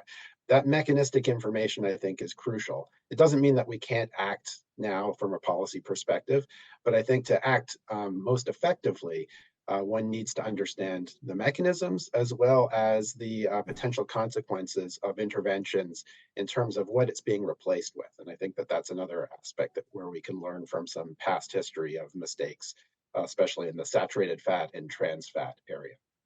And policy makers' response? Has he done that mostly? Okay. Dr. Touvier. Yeah, so if I go back to your question about what is the evidence that consuming ultra-processed food is harmful, in fact, these etiological studies investigating potential impact of ultra-processed food on chronic disease risk are quite recent. And when we started to investigate this point with the Nutrinet Santé cohort in 2018, there was no previous data on cancer risk, cardiovascular disease, on type 2 diabetes. And so this is why we started this work with the Nutrinet Santé cohort, which is a cohort that we launched in 2009.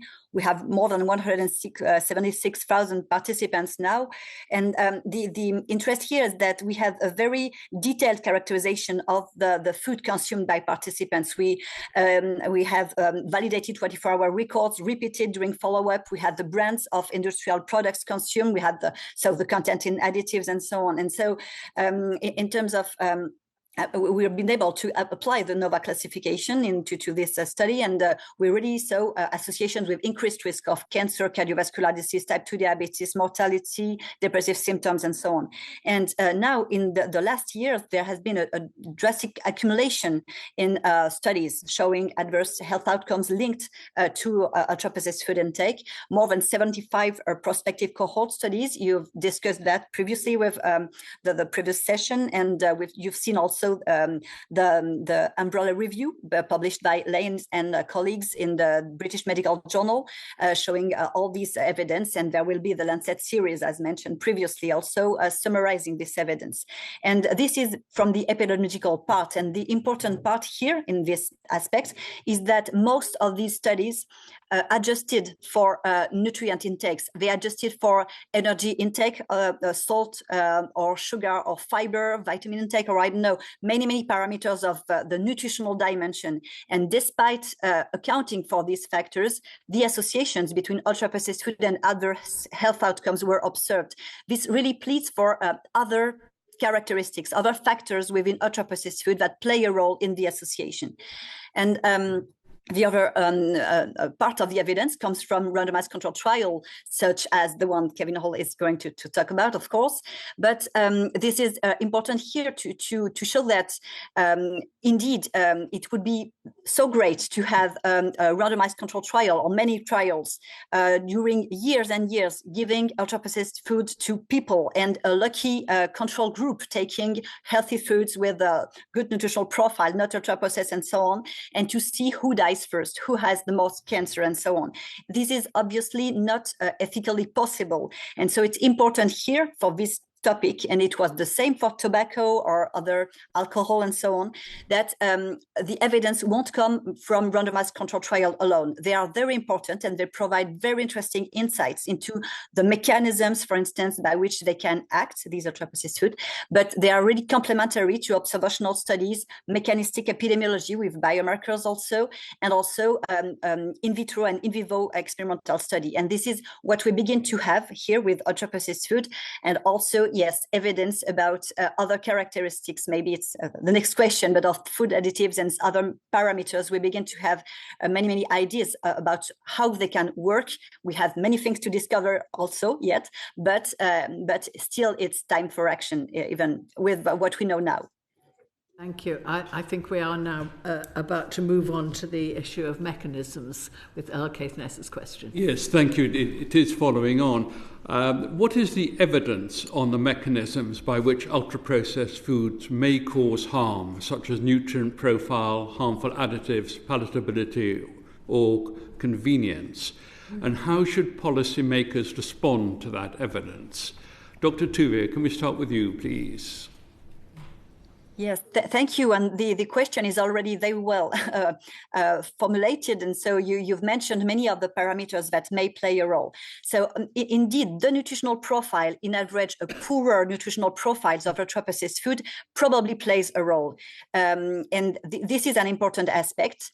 But as I mentioned, in most of the epidemiological studies, despite the adjustment, despite accounting for these profiles, the lower nutritional profiles of these foods, and also the lower intake in fruits and vegetables and the replacement of healthy foods by these ultra-processed foods, all these was taken into account in the models. And despite that, we had the association. So we thought indeed that there were other mechanisms.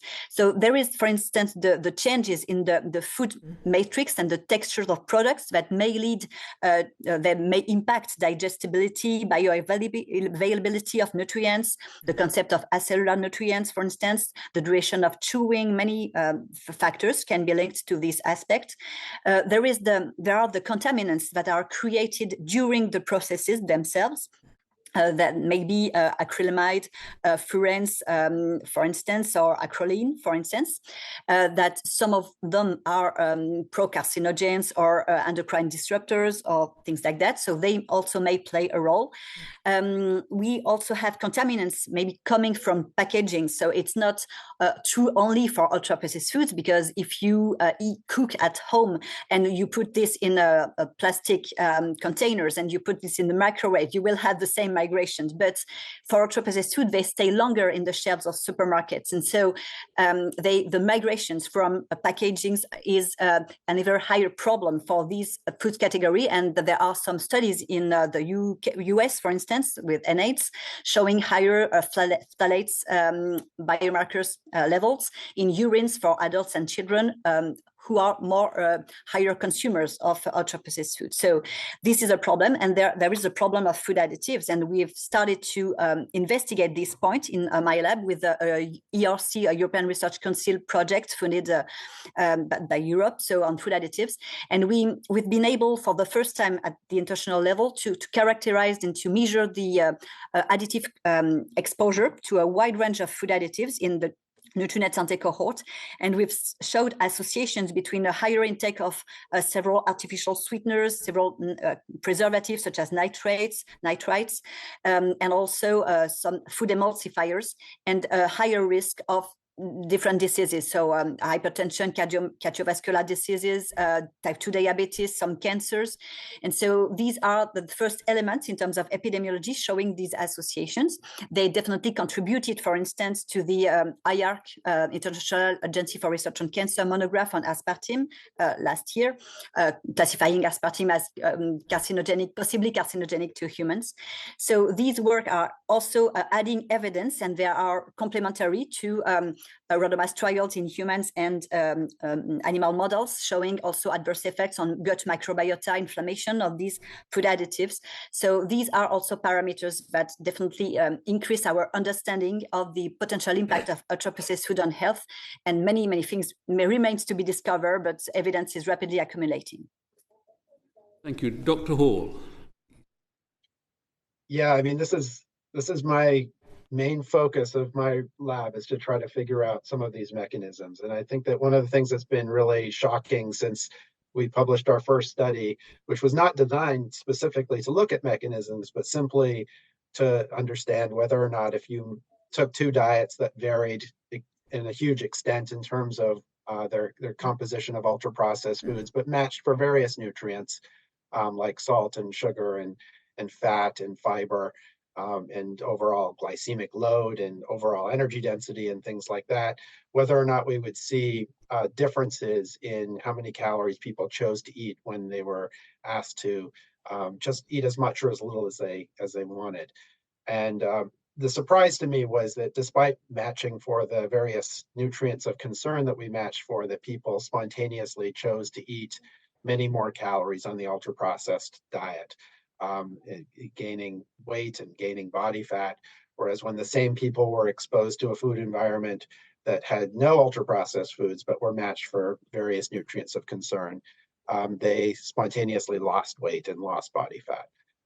Post hoc, a lot of people have ideas about why we observed what we observed. And there's no shortage of hypothesized mechanisms, some of which you've heard over the course of these evidence sessions. I think that the problem is that as compelling as those stories can be about explaining what the likely mechanisms were, they're just that. They're hypothesized putative explanations that need to be really tested in future studies. When we go back and try to do the same thing, try to explain what we observed, we came up with two of the things that I think are most important, but of course, I'm happy to be proven wrong like I was in the first time we did this trial. The two things that we think are probably most important for driving excess calorie intake are the energy density of the actual solid foods that were presented to people. So in other words, the number of calories per gram of solid foods. Our diets were overall matched for energy density when we included beverages, because we were actually dissolving fiber supplements in non-caloric beverages to try to match the total fiber that people were eating. But when you remove the beverages, the actual meals had higher energy density. So that's something that we're now testing in our current trial by creating ultra-processed diets that have low energy density as compared to our original diet, as well as matched to the minimally processed diet. Another factor that we thought was pretty interesting was that despite the overall diets being matched for sodium and carbs and fat and sugar, it turned out that the number of individual foods that we presented to people that exceeded pairs of thresholds for sodium plus fat, or fat plus sugar, or carbs plus sodium. When pairs of thresholds are exceeded, they are so-called hyperpalatable foods. And it turned out that despite matching the overall diets for each of those nutrients individually, there were more individual foods put on the plate that exceeded these pairs of thresholds that define hyperpalatable foods, according to Tara Fazzino at the University of Kansas. And so that aspect also seemed to mediate why people chose to eat more calories on the ultra-processed diet. So again, another aspect that we're varying in our current study is to create a diet that is ultra-processed, is high in this non-beverage energy density, but then low in hyperpalatable foods, with the goal here of teasing apart the relative effects of energy density and hyperpalatable foods so that we can better understand what aspects of this ultra-processed food environment may be most driving excess calorie intake. So these are the kinds of studies that I think we really need to do to be able to target what are the specific mechanisms underlying certain outcomes. And this particular outcome is overconsumption of calories and potentially leading to obesity and the downstream mechanisms. There's other mechanisms that are not related to obesity per se, that can also be investigated with studies of this kind, looking at surrogate biomarkers that predict risk of various different diseases. But it's really a lot of work, and there's relatively few facilities right now that have the ability to kind of make these manipulations of people's food environment, keep them away from off-study foods that can confound even these randomized trials, and really get at mechanisms. And that's some of the work that we're trying to do. Thank you very much for that. Professor Jebb.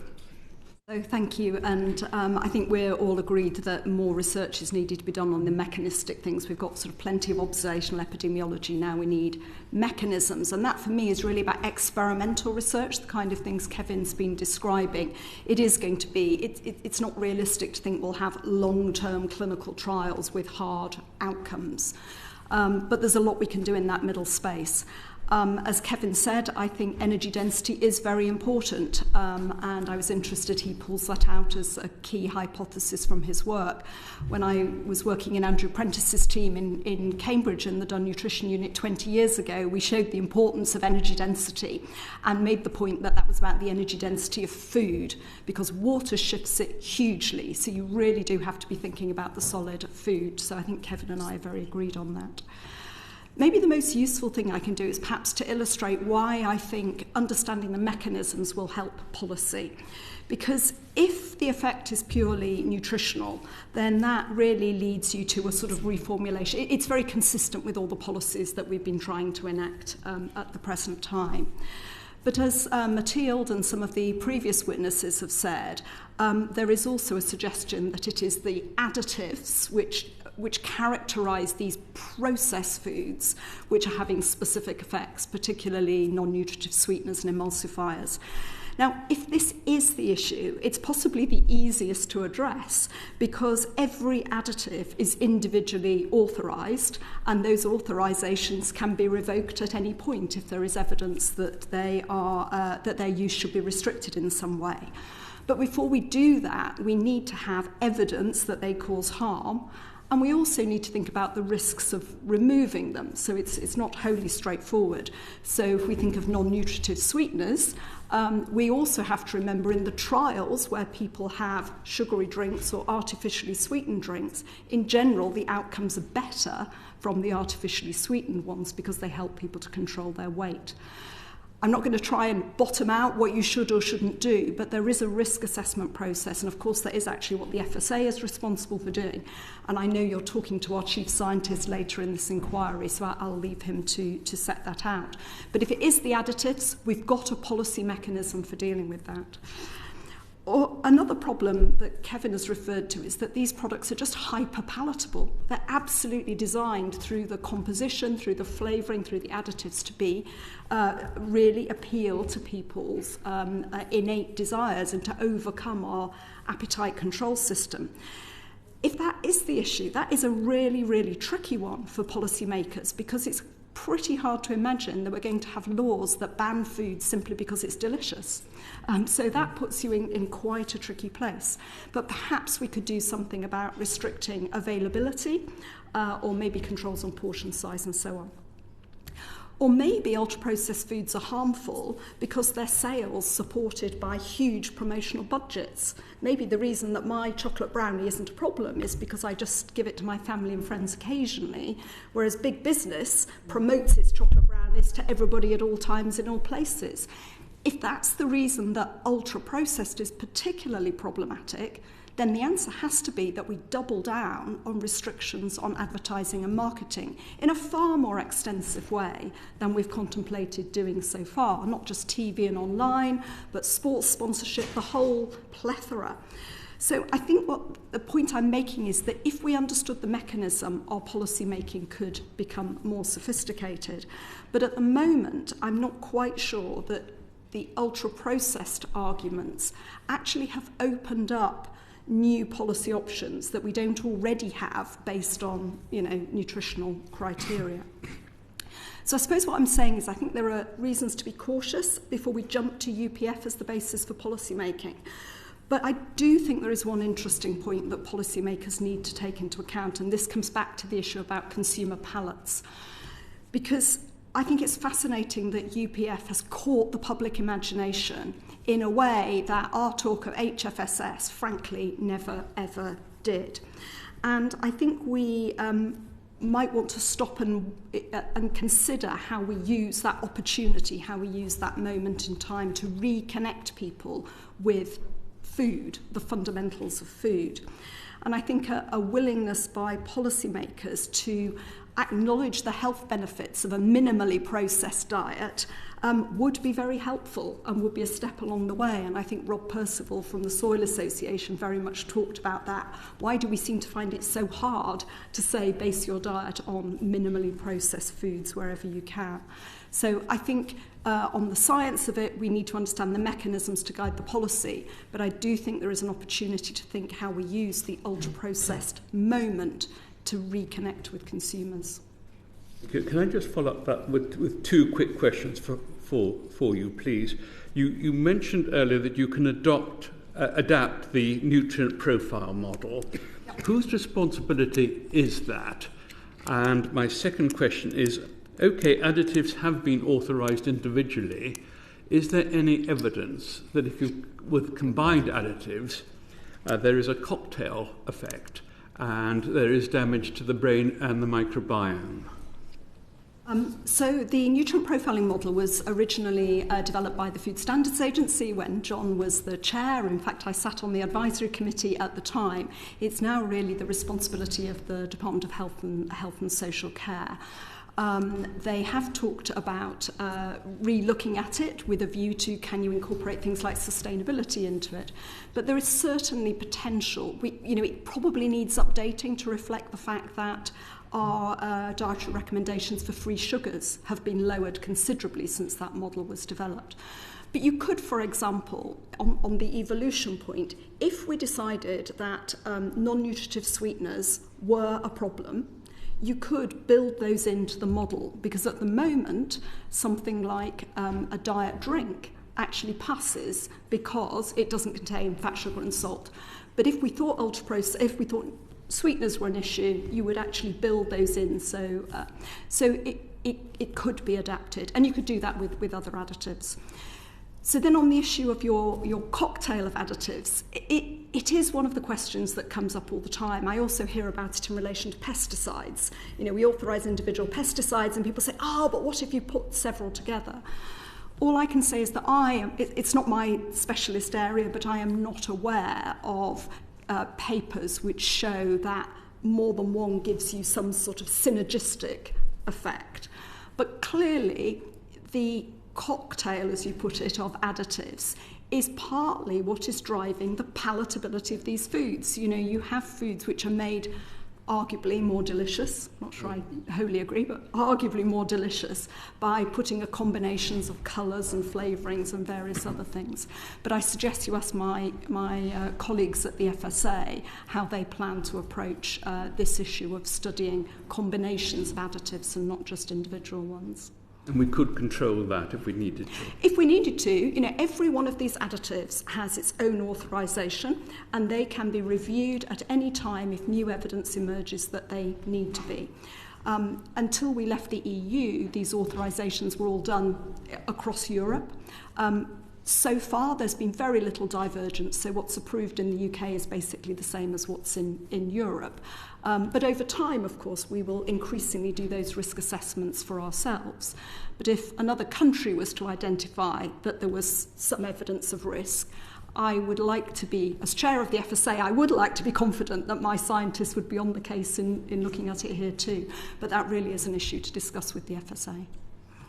Could I ask you...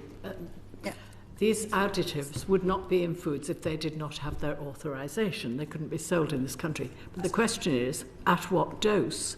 Because we do know people are eating more and more and more of these foods, and toxicity depends on dosage. Yeah. So the exposure is part of the risk assessment.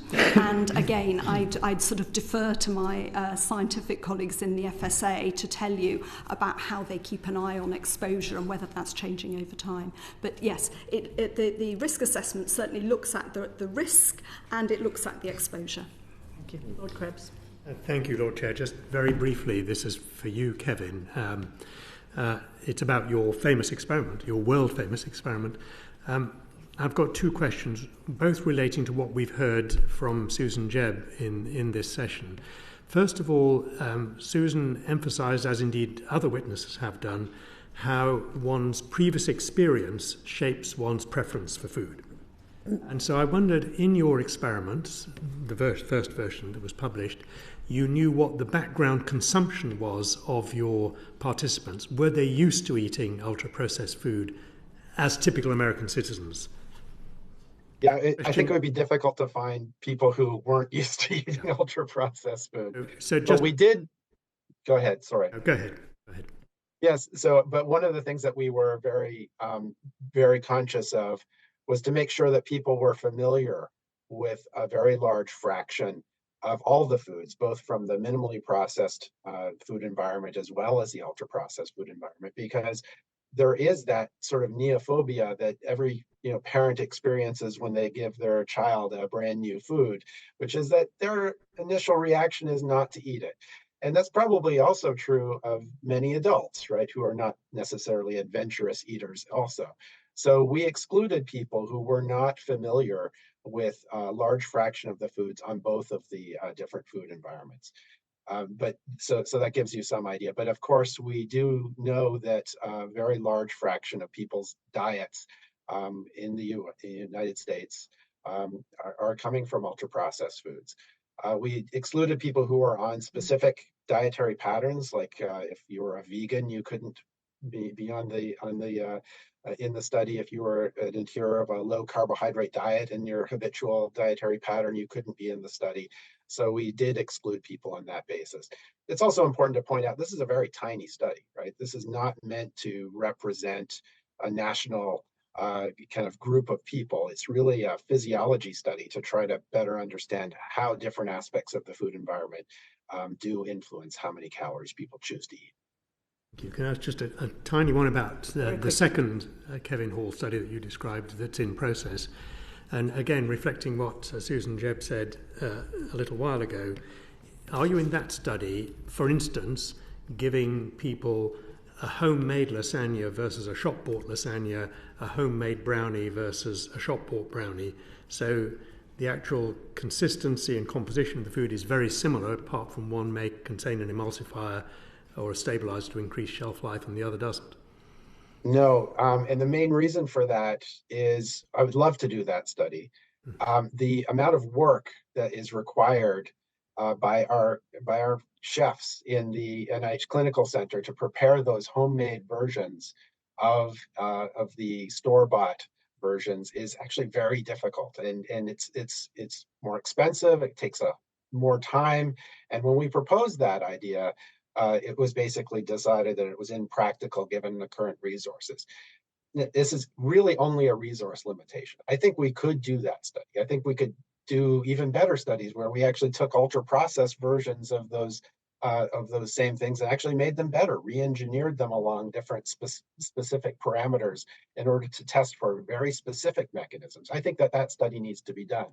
The alternative that we proposed was to, okay, well, let's take two store-bought lasagnas, one of which is ultra-processed and the other one is only processed, right?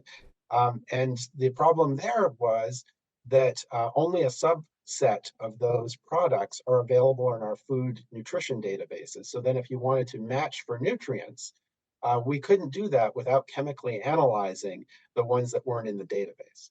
And so that then increases the cost by a huge amount. Again, it's only a resource limitation, but I think we could do those studies if we had additional resources.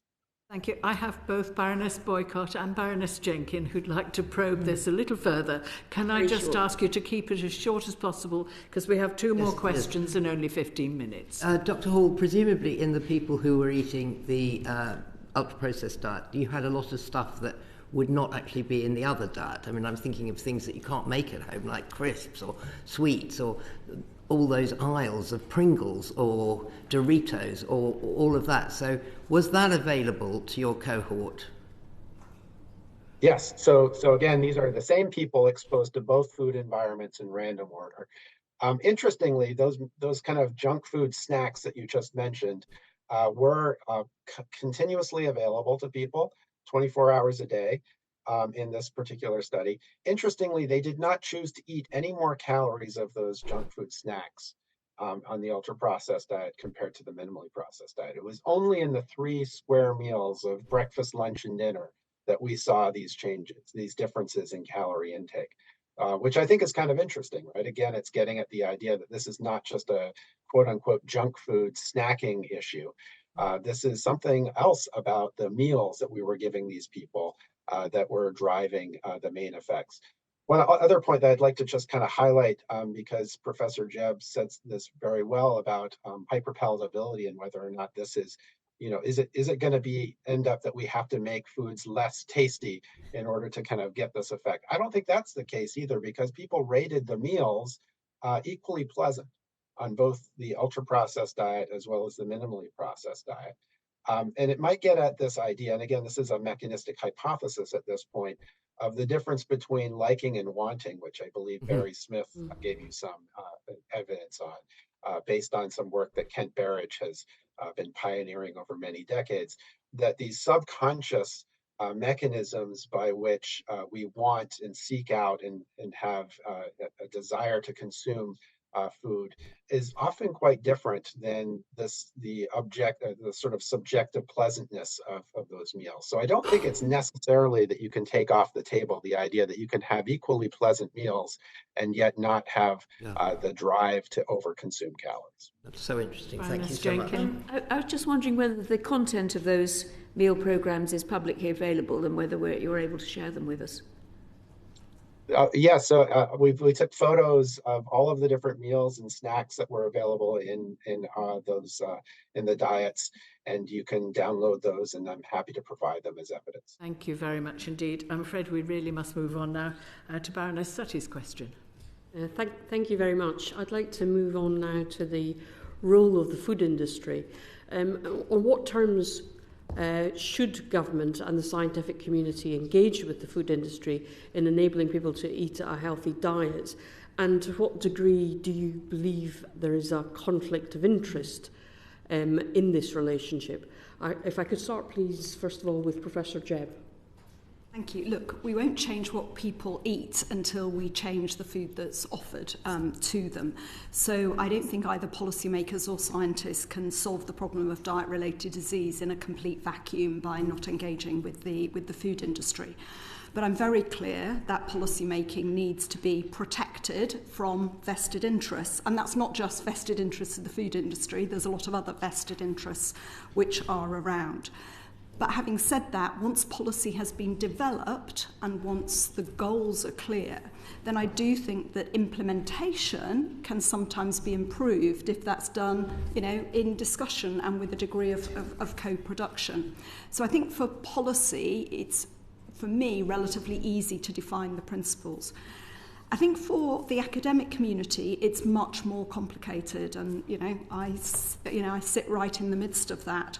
I want academics to be honest brokers in the system. I want us to generate new science that answers policy questions, and I want us to offer independent appraisals of policy options, and that's sort of what I try to do personally. But that means having really strong governance arrangements in place and being very open to scrutiny by colleagues and also by the public. And that's absolutely crucial if we're going to uphold trust and confidence in science. At the minute, I think that is a very tricky line for many academics to draw, and I think that they are being expected to make those decisions very individually on multiple occasions. And that's quite hard when there are a lot of incentives in the system, including from government, for academics to do more research in partnership with industry. We have specific government schemes which actually encourage that.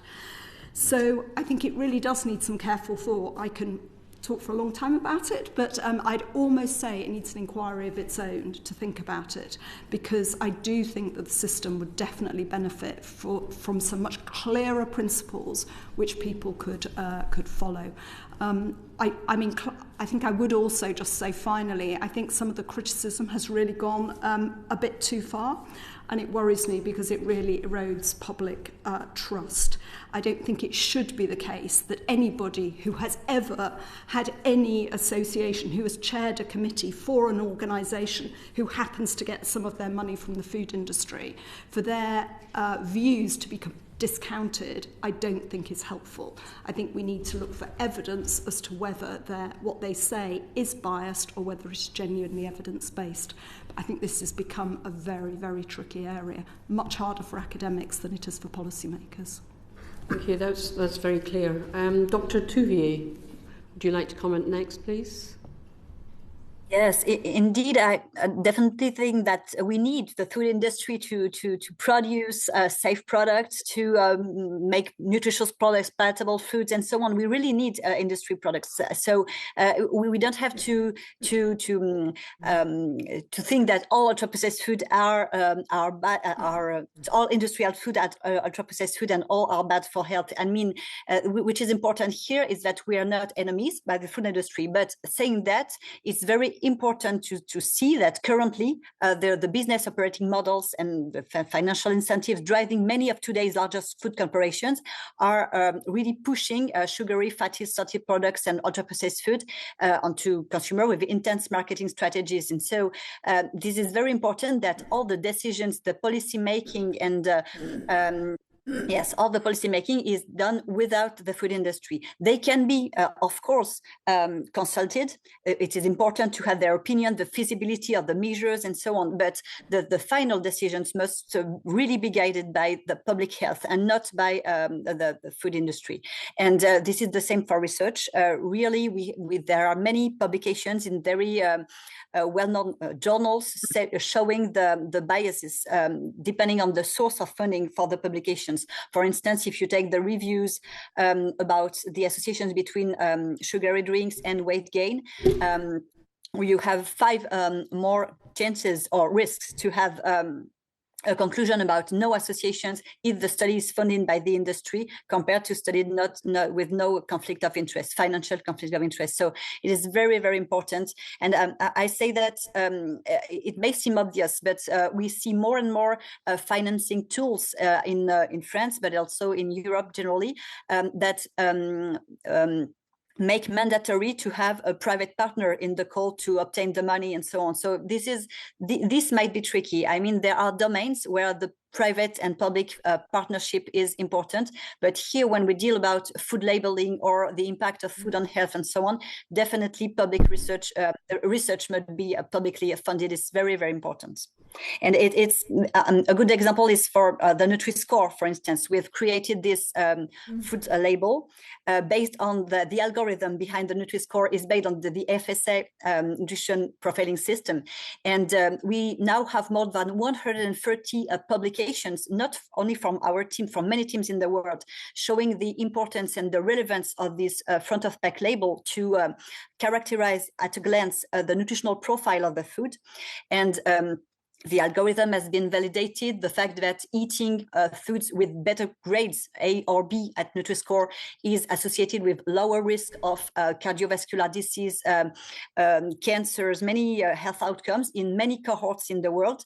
So the evidence is here, and also the evidence that this front of pack label impacts the quality of the food baskets. We had real life experiments in virtual supermarkets, many types of experiments with randomized trials showing the public health interest of this logo. So in terms of public health, and also Europe with JCR reports stated that it has all the qualities to be to impact positively the choices of consumers and so on, but still it's not mandatory in Europe because there is an intensive lobby from the food industry, and always the same. I mean, Coca-Cola, Pepsi, Mondelez, Ferrero, and so on. So those who make ultra-processed foods with a bad and poor nutritional profile, that don't want the transparency for the consumers. So if we wait for the decisions to be taken all together with the food industry, we will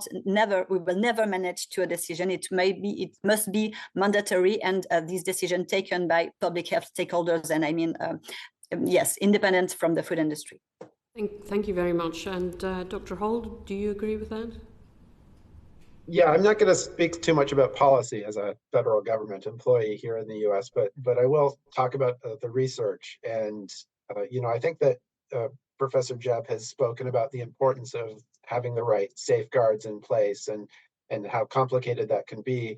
But, I really maybe naively believe that partnerships between government, industry, and the scientific community could substantially advance the research required to kind of discover, what combinations of ingredients, additives, processing techniques, or features of ultra-processed food affect health and physiology.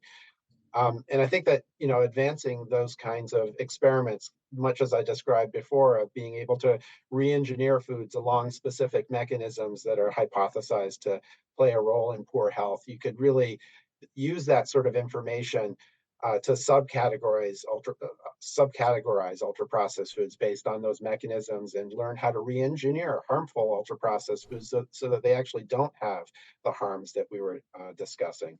And I think that knowledge could further be used by government agencies and policymakers to implement effective policies to reduce the consumption of unhealthy ultra-processed foods and promote widely available, convenient, tasty, affordable, and healthy alternatives that may or may not be ultra-processed.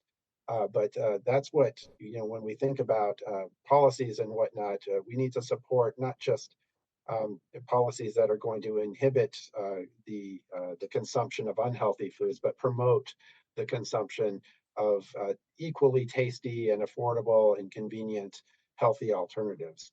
And without that sort of research and having all of the key players together to play a role in giving us the knowledge of how to do that, I think that we're setting us up at a disadvantage. So I would promote that sort of engagement. Okay. Thank you very much. Can I now turn to Baroness Pitt-Keithley, please? Yes, can we move to strategies, please, away from research and to strategies? And could we ask you to give us specific examples of strategies to promote healthy eating and reduce obesity have been introduced, and we'll leave the UK till last, I think, on this, and perhaps start with Dr. Touvier. And I know I have to ask you to be very brief because we're nearly at the end of our session. Any particular you may have a few extra minutes. Which has been effective? Yes, yes, indeed. In terms of measures, we have to combine, this has already been said, measures at the consumer level in terms of recommendations. We have this PNNS program here in France in terms of food labeling, such as the Nutri-Score. And also, we cannot put all the weight on the consumers. And it's very important to also have measures that transform deeply the food systems and the offer to which they have access.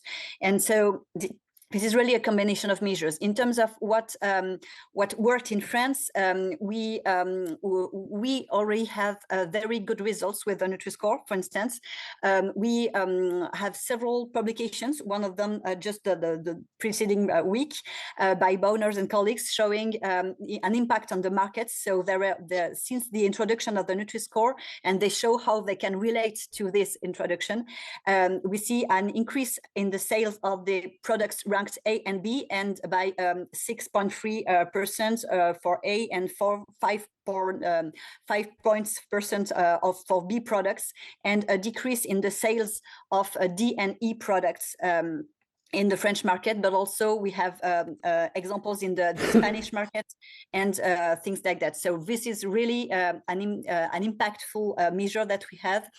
We also have the tax and yes, and for the Nutri-Score, we definitely want to combine. I wanted to reply previously to the point you asked to Dr. Jeb. We already introduced the Nutri-Score. The algorithm is supposed to evolve with an international committee of all the 7 countries that adopted officially the Nutri-Score, and it evolves along with the research, and the new scientific elements. And so, for instance, the artificial sweeteners have been already included in the Nutri-Score, and now products with artificial sweeteners, artificially sweetened beverages, are penalized with this Nutri-Score. So it can definitely introduce new elements linked to ultra-processed food dimension, or maybe later when we have a higher level of evidence, elements regarding pesticides to evolve. But still now it seems to be efficient on sales. And we also had measures such as a soda tax, and there have been publications showing that it would be all the more efficient if we enlarge this tax to the whole nutritional profile, for instance, based on the Nutri-Score. So, and we have many measures that I can provide you yes, by written evidence, to show in France. Dr. Hall. Yeah, I'm unaware of any country that's effectively reversed population obesity trends. And so I think it's a major challenge. But I think it's also important to point out to individual people that, there are many people who have had success changing their diets for the better, and they've done so using a really wide variety of dietary approaches. There are people who do well on low carb diets. There are people who do well on whole food plant-based diets, still others on Mediterranean diets, and several others. But whatever sort of healthy dietary approach is adopted, its benefits last only as long as the people adhere to their diet. And so really ongoing support is required from their family, their friends, their physicians, their healthcare providers.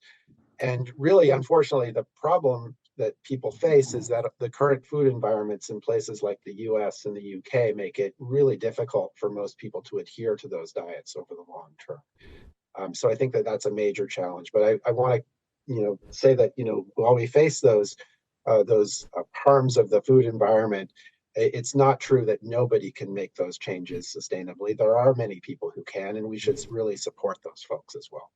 Thank you. So, as you indicated, many members of this committee are well aware of the UK situation, and lots of you have sat on previous inquiries which have come up with, really important recommendations. And I would say all of the things we've done have been helpful. Soft drink industry levy, advertising restrictions on children, they're all good, but they're all actually quite small. They address one little bit of the system. Of course, we've got a long shopping list of other things that we could do. Some of them are on the blocks. In part, the failure to tackle obesity effectively is a failure of implementation.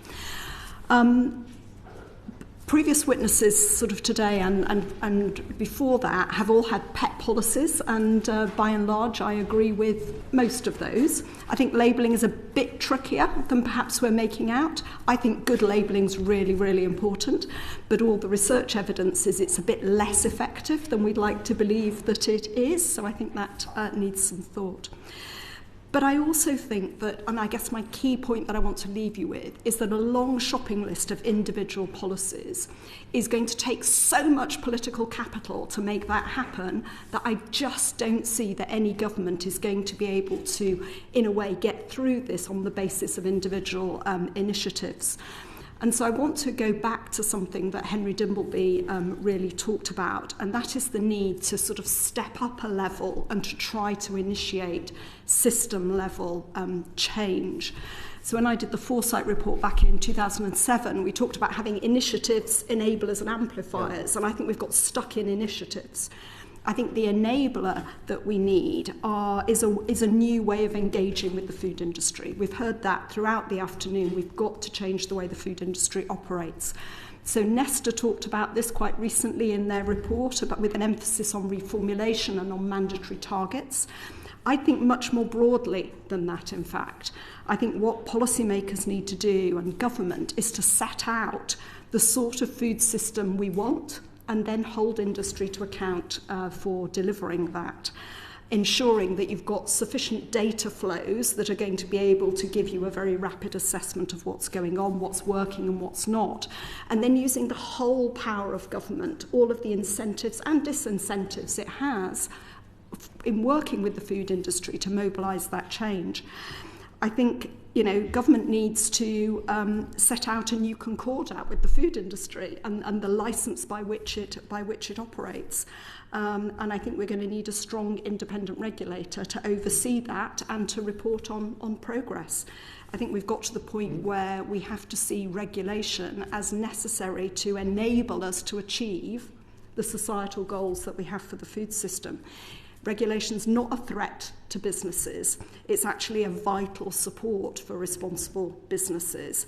And I think that's why more and more business leaders even are calling on government to take that leadership position and to be able to frame the environment in which they operate so that they can actually start to deliver the outcomes that we so badly need. And, we haven't talked today, but I know this committee are well aware of the urgency of taking action on this. Thank you very much. Thank you very much. Interesting what you say about a regulator. Are any of the existing regulators, do you think, capable of doing what you I sort of have a vested interest. I'm chair of the FSA, but of course that's a fixed term appointment. So I just want the food system to be better. I'm not worrying at the moment about who would do that. I think what we need to work out is what are the principles that any regulator would want to do. What are the principles we want in the system? I guess the parallel I have in my mind is the Committee on Climate Change. So government's been very clear what the goal is, and the Committee on Climate Change both provides some support to businesses to get there along the way. They've got a lot of technical expertise, but they also report on progress, and they have a statutory responsibility to do that. So everybody sees what happens. You get some transparency in the system. And I think if we saw that for food, as I say, I think it would take you up a level to a system rather than relying on sort of initiative-itis, which, you know, even an energetic government is going to just struggle to do enough things all over the food system to add up to make that step change difference. Indeed, thank you very much. And of course, monitoring, implementation and monitoring, constant review, also important, as you rightly say. I'd like to thank all three of you for your evidence today. It's been a very, very interesting session, and I'm most grateful to you for giving up your time. And to remind you that there will be a transcript sent around, so if you need to make any corrections, please do so. So with that, my lords, the public element of the meeting is now concluded.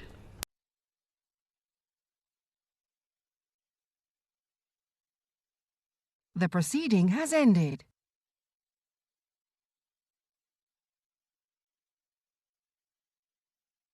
The proceeding has ended.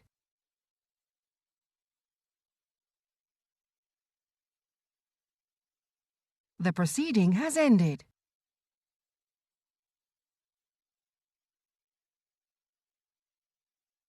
The proceeding has ended.